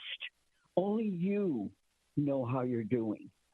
And this COSO thing, I don't get it. Management, risk control, communication, and monitoring. You know, I'm going to look at communication and monitoring. Everybody's got to be able to talk with each other, collaborate, and the departments and everything. So that's key. The monitoring aspects, you know, management at the top, to me, I shine a light on the managers. And, you know, I don't know the managers. I know the key top people, and they're great. But I have really concerns about internal controls and the fact that we don't have accountability, transparency. And if it's there, great. Some incidents have said that it's not there. You've improved it. We've had our audits. And so I'm just saying. This does conclude your time. Thank you. Thank you, Natalie. Our next speaker, the original, please unmute and begin. Yeah, this is, I don't know how you're getting awards of excellence in preventing fraud when we know there's fraud, waste, and abuse happening. And like even Joy saying with the accountability and transparency, I mean, all of those things. So I don't understand, how is it actually working unless it's showing you these things and, you know, you're potentially maybe bringing it forward, but how would anybody know? And, you know, you don't audit all the things. And there's a lot of things that come out that the city tries to hide. So is that what this is really supposed to do, is the question? Because how can there be so much fraud taking place and then it just continues? Like nothing gets done. It's as if it's because, like, just like with the fire department here, you give them recommendations and they can take it or leave it. And that's the problem, is that that leaves no, you know, enforcement. Like, you guys want compliance with this or that, and you talk about that, but then where's your compliance in, you know, making sure that there's accountability and that these things don't continue? Because like time and again, you'll see things that happen on a repeat basis. And it's kind of like it comes to the surface, like evil always has to tell you what it's doing, but it's like nothing ever, you know, comes to pass about it changing. That should be mitigated. So it's like, you know, you can sit here all day long and say that it's working, but I mean, not to our benefit, because the fraud continues. So when you're saying preventing fraud, I mean, you guys can, you know, say all this you want, but when you're, you know, it's like double speak. You're not following through with it. You're saying one thing and doing the complete opposite. And it's unfortunate because, you know, the people have to pay more money on a regular basis because of all of this negligence. Thank you. Our next speaker, Hector, please unmute and begin. Oh, thanks for taking my call. Yeah, I think every council person in their own district should, like, take example in district number 2, when we found out that Mission Bay Park, 30% of the tenants are behind on their rent, so on the lease agreements. So I think every council, how many lease agreements do I have in Council 1, in Council 5, Council 2, and 30% guys ain't paying the rent in Mission Bay Park. So, and then also she was on the record saying she wanted to create a city tax, you know, which is an abomination, like a California tax, the federal tax. Now we're having a city tax. People say no to that. She has that. It's on film that she wants to create. It'd be nice if we had a city tax. You know, that's crazy, man. But anyway, NGO fraud. That's what we got to focus our attention on with financial controls. We need to investigate the NGOs that you give money to. The top 10 daycares, the top 10 hospice guys, the long-term care, the transportation companies, like in Minnesota where those guys, the African guys had scams in everything, and they were doing way much more than anyone. The normal guys do a normal business and they're legit. The criminals, these guys are 100 times more than the other guys. Like we got like 14,000 kids we're feeding here every week, and there's like 4 kids there. So we need to take a look at each NGO money and make sure they don't have some wild money going to them and we know nothing about it. We'll just play like Sergeant Schultz. So we didn't know. You know, even the governor of Minnesota was in on the scam, and he's going, "Oh, I didn't know. Come on." Hopefully the vice president's going to show up, but the Doge team's going to hit it hard, and it's going to be a better day for San Diego. Thanks a lot. Our next speaker, the 5-minute timer concluded. We have one hand remaining in the queue. Blair Beekman, please unmute and begin. Hi, thank you. Blair Beekman, thanks for this item. Thanks for the words of Joyce again. She reminded me of the importance of the ZBB work that was mentioned yesterday and the overall, long-term goals budgeting from yesterday. Thank you for it. It relates very nicely to this item today. I think Councilperson El Rivera said something incredibly interesting about ZBB process yesterday, that we want the ZBB to be good, and it seems related to this sort of item. What can be good house cleaning ideas that we can be in agreement on as how to manage practices, I guess, is how I'm trying to think of it. Those agreements that we come upon, I hope, can be focused on how they serve community, and social services and needs. I'm sorry, I want to be thinking and working in those terms, and Councilperson El Rivera offered that it's an important philosophy in how to view such things. So with this item, if you can be viewing your items that have a care for community, that want to help the services needed for community and people who, especially who have, they don't have as many options and availabilities, to take those things into account, how you work these internal financial mechanisms of best practices. Good luck how you do that. And a real good luck that to quickly mention, I hope it can be relevant to this item, that as you're working on your 5-year capital projects that need to be completed, continued work to be completed, you have a good record in doing that better and better, and we have to continue those good efforts. All of this is about good auditing skills. Good luck in our best practices with those efforts. Thank you. Thank you. And Chair, this concludes public comment.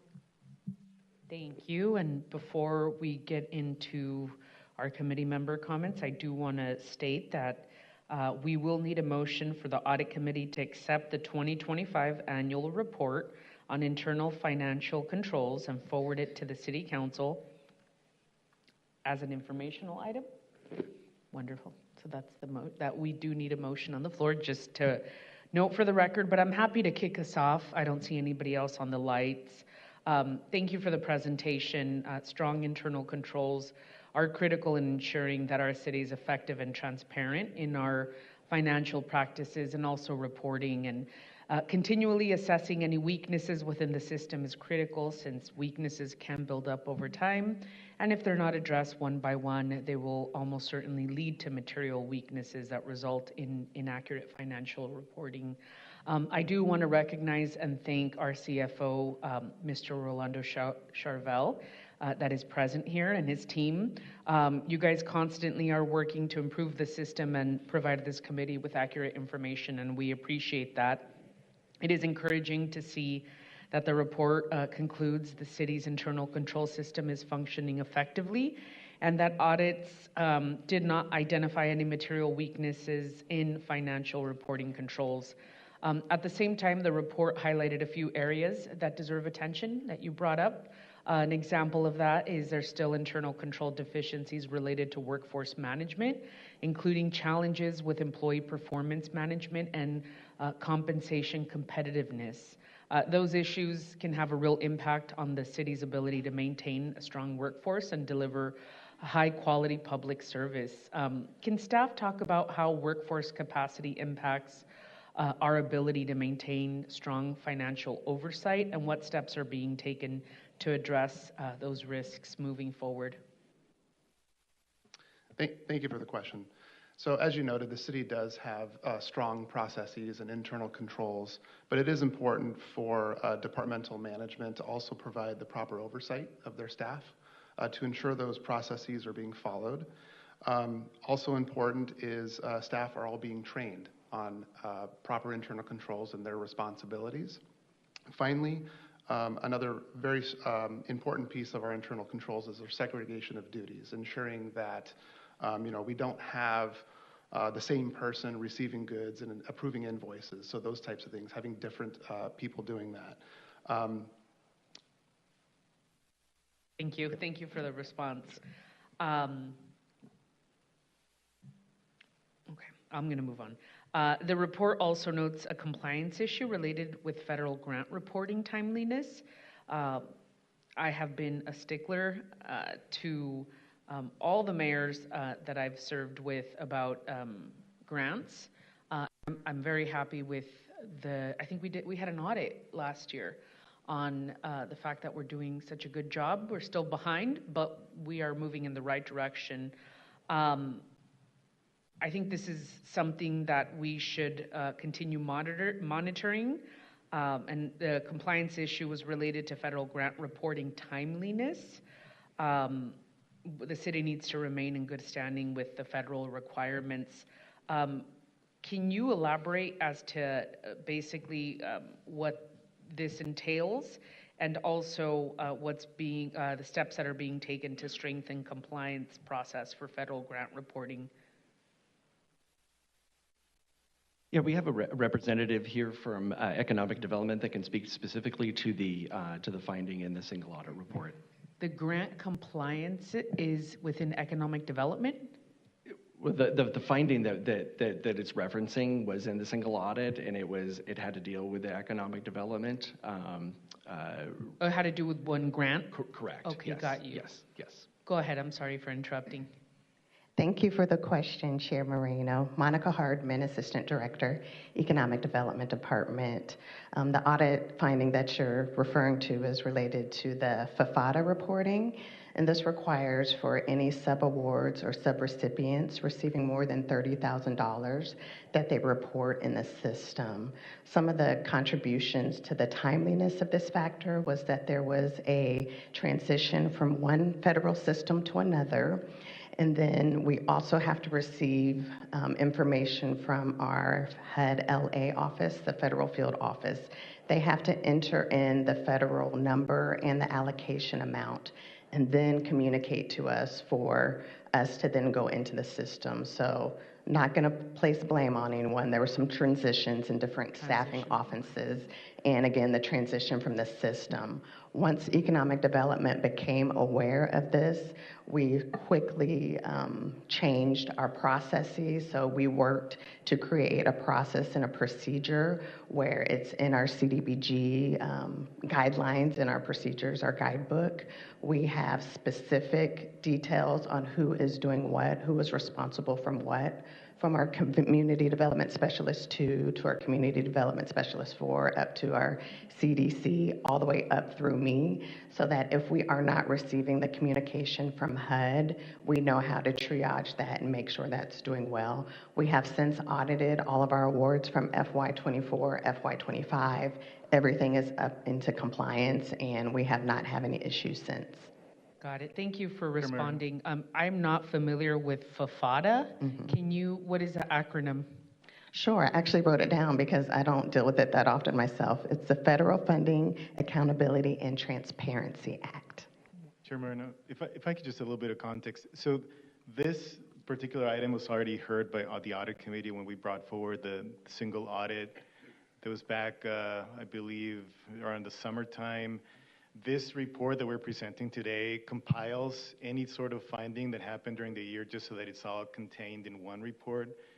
It also potentially includes any finding that Andy and his team found that's related to internal control. So there might be some repeats of information. So I just wanted to make sure this is not new information. It's been reported and it's been addressed by the audit. Thank you. And I totally missed FAFATA over the summer, so this is great.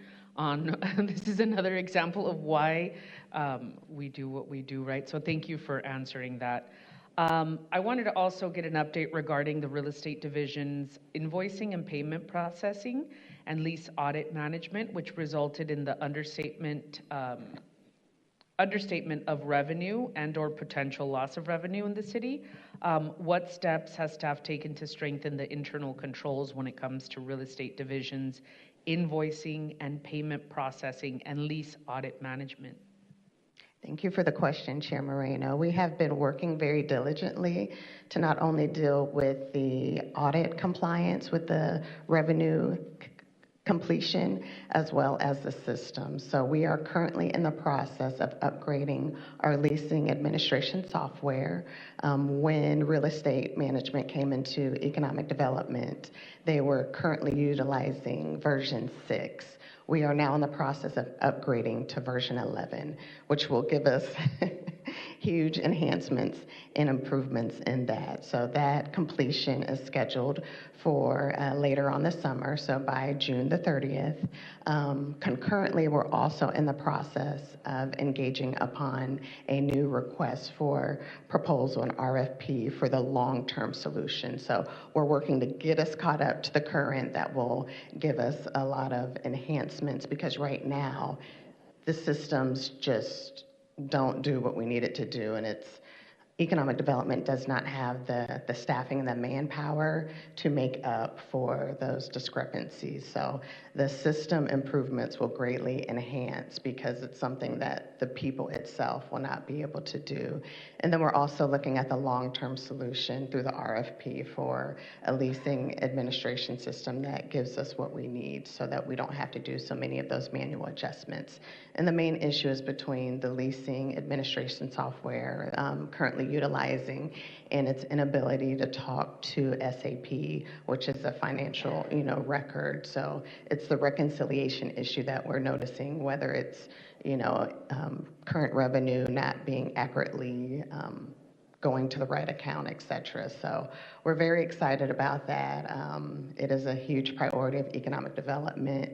It's an issue with the morale of the team, because it's a very heavy workload, not only on our 13 property agents, but also on our very small business operations support services team. So we look forward to be able to providing updates later this summer. Wonderful. So we're going to get version 11 by June 30th. Correct. And the RFP is coming out.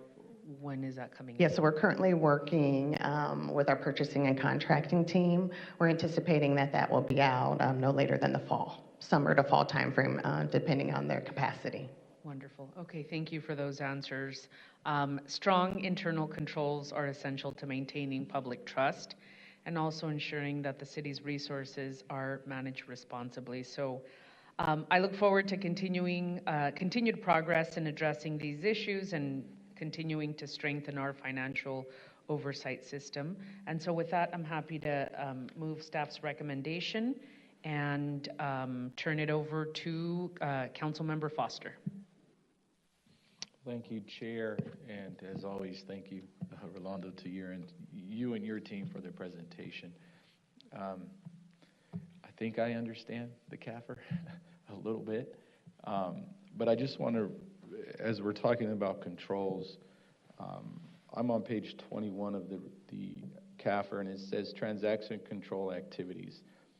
And it says the implementation of SAP provides the foundation for well-designed internal control framework.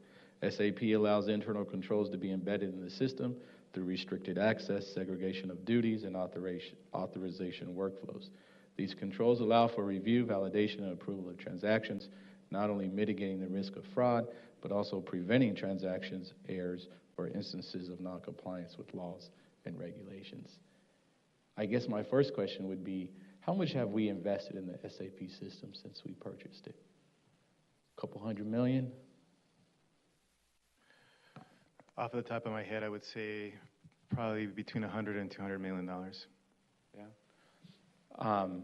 And so as we talk about internal controls, as I listen to some of the calls, public comment, I struggle a little bit as we look at the amount of contracts that have expired, that are continuing to move forward, that we're continuing to release payments. It seems like there's several internal things that take place. How we deal with supplemental positions, what's budgeted, what's not budgeted. These are long-term issues that I'm not necessarily understanding how we continue to have the audit results that we have, where we are doing excellent work and doing certain things, but as I'm being asked to review contracts or sit in ATI, I have a whole list of contracts that are expired, and I'm put in this, what I feel, a very, very bad position as we are trying to be responsible stewards of public funds. And so can you, I guess, help me to understand and how to square up the two, right? We're flying colors, we're doing a great job, but yet on the dais, I am asked to do things that I feel are quite problematic. And what we're doing to rein those in, I've been here 12 years and it's not a new problem, right? And I just feel like we haven't been able to figure it out. So can you kind of shed some light and help me to better understand our systems and our excellent work that we're doing? Absolutely. When you talk about internal controls, we're looking, it can be, the scope can be very large. It can be internal controls about, water quality. It can be internal controls about contract management. It can be internal controls about a number of things that management is responsible for. The report that we're presenting today and the audit that takes place for the financial statements is a much narrower scope. What the auditor is looking for is the city following the rules, the accounting rules, right? The accounting standards. And are we following them in a way that's appropriate, that's compliant with those rules? And do we have a system of internal controls where we would prevent any material errors from showing up in the financial statements? So the scope is much narrower, and that is what the opinion of the auditors, and this is what this specific report is about. Having said that, I think you're absolutely right. I think there are some lapses that have been identified on the contract side. That's been well known, and that's something we're working to address. And there are other issues in the city that can be problematic, and we need to address as management. And that's in line with the typical answer I get on our audits as we talk about the CAFR. I guess one thing in here, it's mentioned that there are times where we have to do manual monitoring. With the size of our organization and this manual process, can you shed some light on how that's managed? How does information make its way back to DOF so that you are capturing what needs to be captured? And as we are looking at, I believe we are in the process now of our SAP system has reached is what we're told, the end of its life, and we're going through a very significant update. Are we able to look at our processes citywide, and are we able to incorporate some additional standards or processes into the system to capture that, to remove that manual process, so, which I think would be stronger transaction controls and things of that nature? Absolutely. I can take a stab at it, and then I don't know if Jeff or Ben would like to add anything. Included in the report are any enhancements that we're working through. Every year, there are a number of enhancements. Obviously, we have a limited number of folks that are working in the Department of IT and other departments that are in charge of any system enhancements. There's always, every year, I want to say there's maybe 10, 15, 20 areas that we typically work on to make things better. There's going to be labor negotiations, there's going to be changes to payroll, there's going to be new tax laws. So there's always going to be changes in the SAP system, including some that relate to contracts, including some that relate to the purchasing and contracting side. And those are reported. Anytime we introduce change, obviously that also introduces risk. So there has to be proper testing to make sure that whatever change we're making, whatever enhancement we're making is actually working appropriately. So there's absolutely work being done every year to make the system better. And that comes also with a series of controls to make sure that nothing gets missed in terms of, the system operating the way we're expecting it to. I think with the SAP modernization, obviously it's going to be a full-blown enhancement, much more user-friendly. We're going to be able to use data a lot better. So there's going to be a wholesale of improvements that come from that. So we're obviously excited about it. But there's definitely work being done on an annual basis to make improvements to the system. Okay, thank you for that. And lastly, just as we talk about the work that's being done manually, I guess my question would be, how do you know that you are receiving the information you need if they're outside the system? And is there a facilitating document that details how that information is gathered, how it is then, conveyed to Department of Finance? Is there AR, administrative reg? Is there a process narrative? How are we communicating that to the various departments so that the information that is coming back to you, that you have, that you're receiving what you need to receive?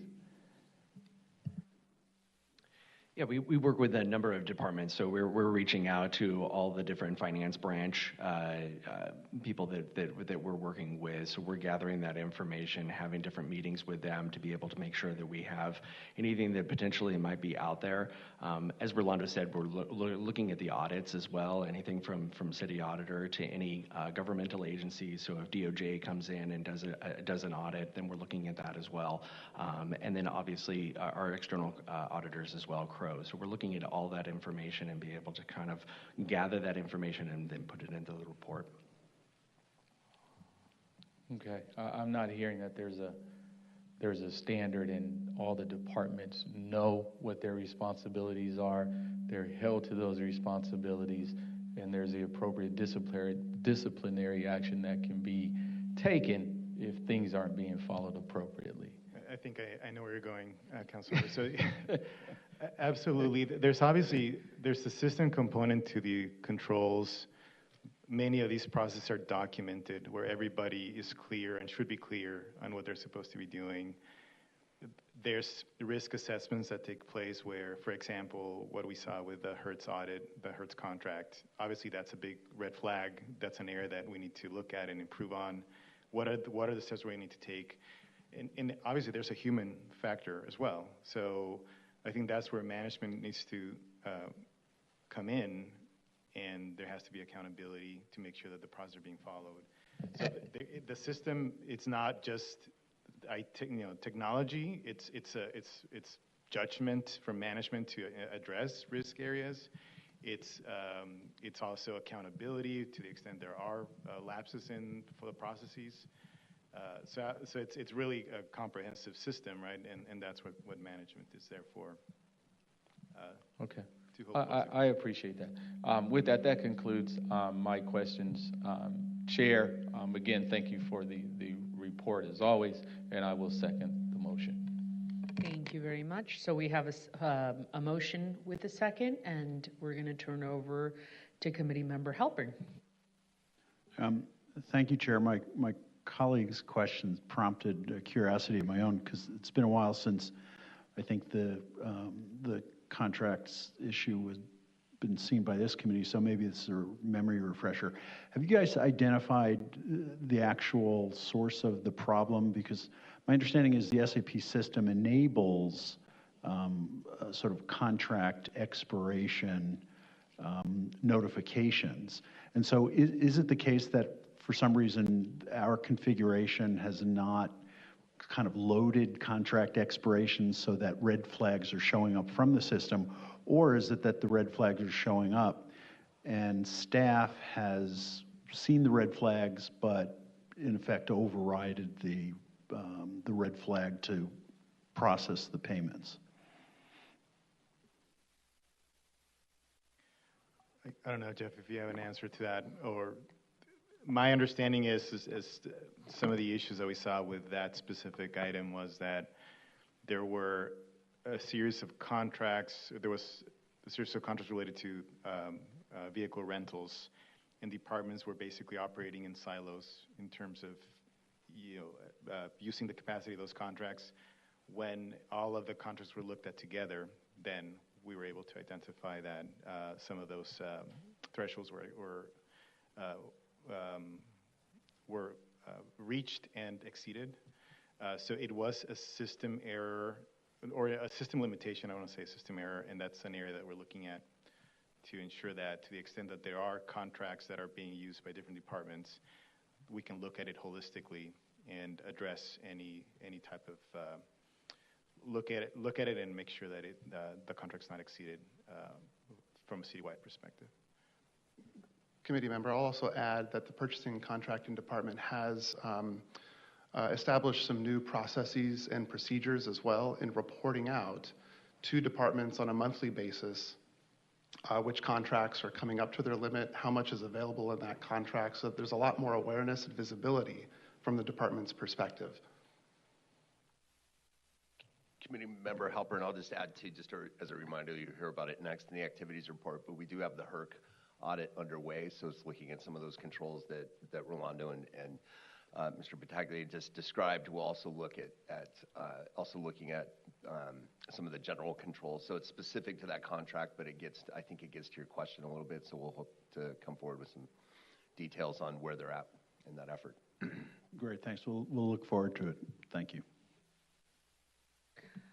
Seeing nobody else on the lights, we will call the roll. And the motion passes unanimously. Thank you very much.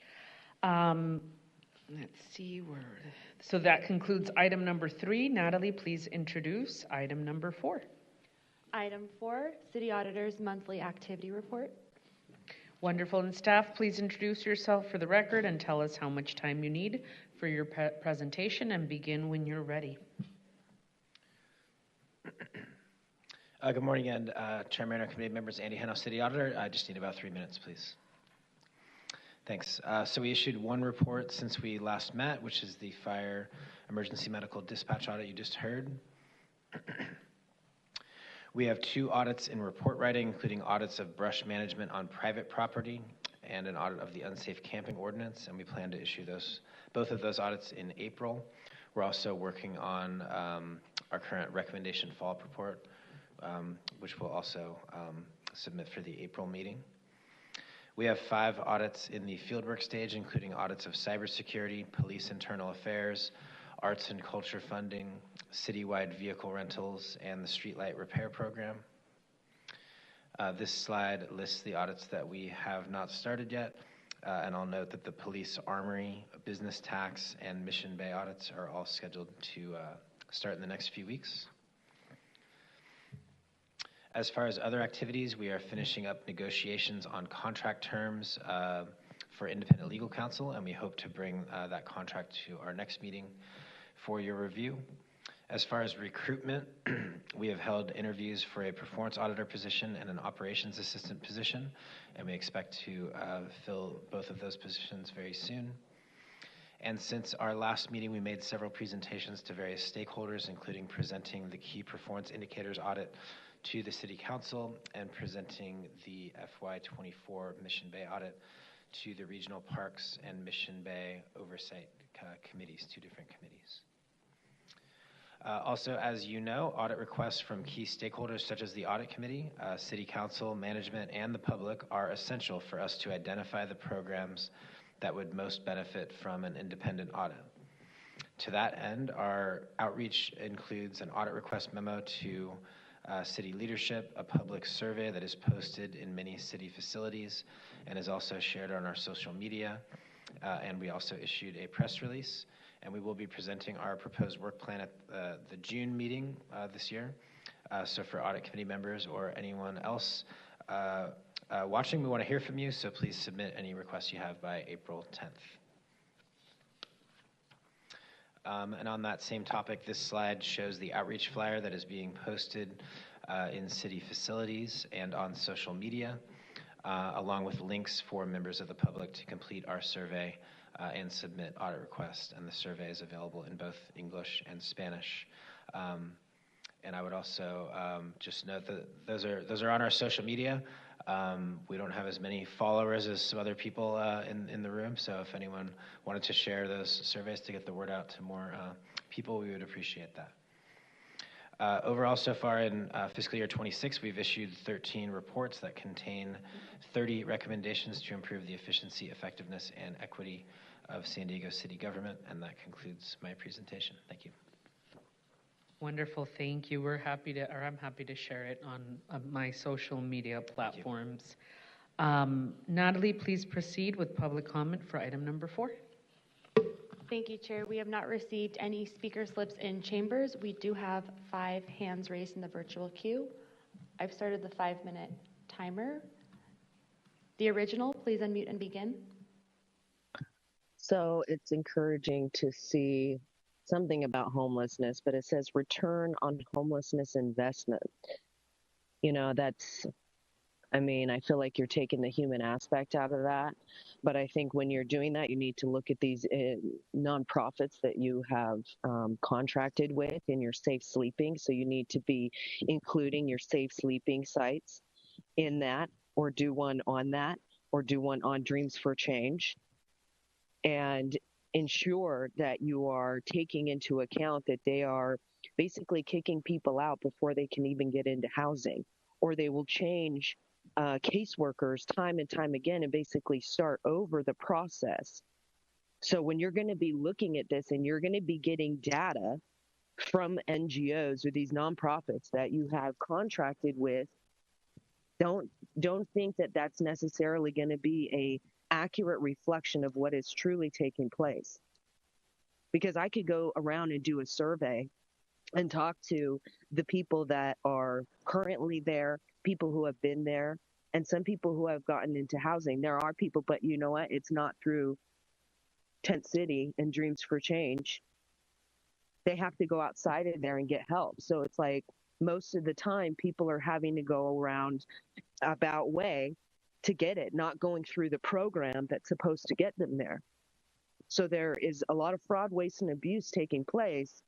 And I encourage you to do the right thing and really take in this information that will potentially, actually I know it will, help you see a bigger picture of what's taking place and how these, NGOs that you contract with are basically, engaging in fraud, because they're not doing what they're supposed to, and people aren't getting the help that they're supposed to and moving outside of there. In fact, Teresa Smith said she wanted them to stay there as long as possible. Thank you.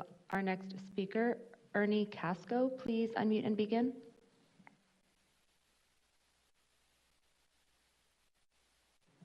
Yes, Ernie Casco, La Jolla resident. Time to stop the corruption at Torrey Pines Glider Port. I should not be forced to buy insurance not required by law and sign an illegal access pass and waiver to use a free public park when city liabilities are already covered by California recreational laws. This is insurance waiver fraud and misappropriation of public funding going into private accounts. It is well documented on your desk, Joe LaCava, and demands a full, transparent city audit that would end the corruption coming out of your office. We have a petition, San Diego recreational waiver, that ends the dispute, stops the city leaseholder illegal collection of funds going into private accounts by separating the business, out of control business from free public access. The San Diego recreational waiver isolates safety concerns, secures city liabilities, restores recreational rights and freedoms back to normal, what it used to be, and addresses the victims and witnesses who who have been damaged, assaulted within a timely fashion by your leaseholder. It is a win for City Council liabilities, restores our recreational rights and freedoms for years to come, and is the best decision City Council could make, Joe LaCava. Unless you have a better plan, it needs to be legal. A legal solution for Torrey Pines Glide Port. That's what the San Diego recreational waiver is. So you need to take action as requested by La Jolla Town Council, La Jolla Shores Administration, and shortly here, the University Community Planning Group that is writing a recommendation for City Council to manage our park free, like it was originally. Stop the illegal commercialization of Torrey Pines Glider Port now. This does conclude your time. Blair Beekman, please unmute and begin. Hi, thank you, Blair Beekman.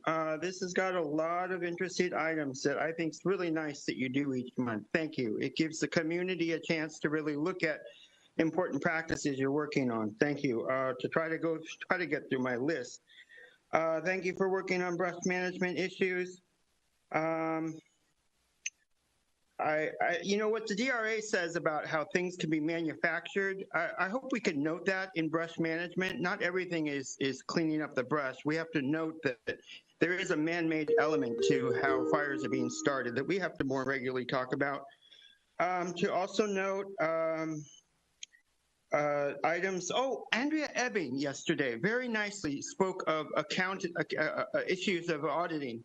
And how incomes are being made within the city government. That on the previous item, I thought would have been really appropriate to talk about an audit committee today. I thought I should note with her words that a lot of people are getting income and they're not on the payroll. So what exactly does that mean? That's something we may need to look up. There are technology at all? We should be asking those questions. I think it's a fair ask. And about the unhoused ordinance issues, San Jose, they use smaller amounts of housing people in the camping shelters. Should San Diego try that? Thank you. Thank you. The 5-minute timer has concluded. We have 2 hands remaining in the queue. Phone number ending in 8700. Please press *6 and begin. Thank you so much. I have 3 items. First of all, I want to thank you for the STPD internal affairs item. I believe this will be vital to helping our officers and the public be and feel safer and trust more. I'm very, very excited that next month in April, the unsafe camping ordinance is coming forward. Are we ready for that? We are ready. Thank you. Thank you. I really look forward to that. And then lastly, citywide cybersecurity defenses. This is so critical. And on that item just before on the red flags, I came up with something very interesting. Since internally we can, excuse me if I say this wrong, we can ignore a flag, or we're in the red flags, or we're in silos and we don't communicate, or whatever that meant. Can we build into our metrics that we watch our internal people to see if they're honoring the red flags? And if they're not, then that report goes to management, so management can say, hey, what's going on here? So I'm very excited about the cloud-based modernization system. I wish it was coming forward sooner, but 2030, the switch will be flipped. IT, you're great. I'm glad, though, we're having the audits for the IT. I can't remember exactly how you framed it, but anyway, great work to all. Thank you. Our final speaker in the queue is Hector. Please unmute and begin. This is Hector. Thanks for taking my call.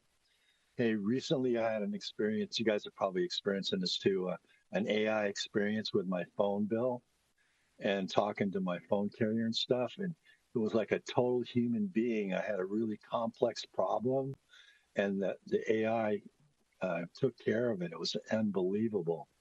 So maybe instead of spending all those $300 million on SAP, I think we've already spent it though. AI is probably coming along. We could have an AI accountant where we'll go, okay, District 2, how many leases are there on Mission Bay Park, and who are they, and are they current on their lease? And please email the information to me. Boom, and 5 seconds later it happened. I think that's what's happening, man. It's probably, AI is pretty incredible, man. Plus, we could do an AI on the dam at Del Mar. We could do AI, a dam thing to build the dam with AI architecture, just and have a replica of the Hoover Dam, concrete dam over there. It's either earthen dam or concrete dam, but who's going to design it? It could be just AI guys could do it.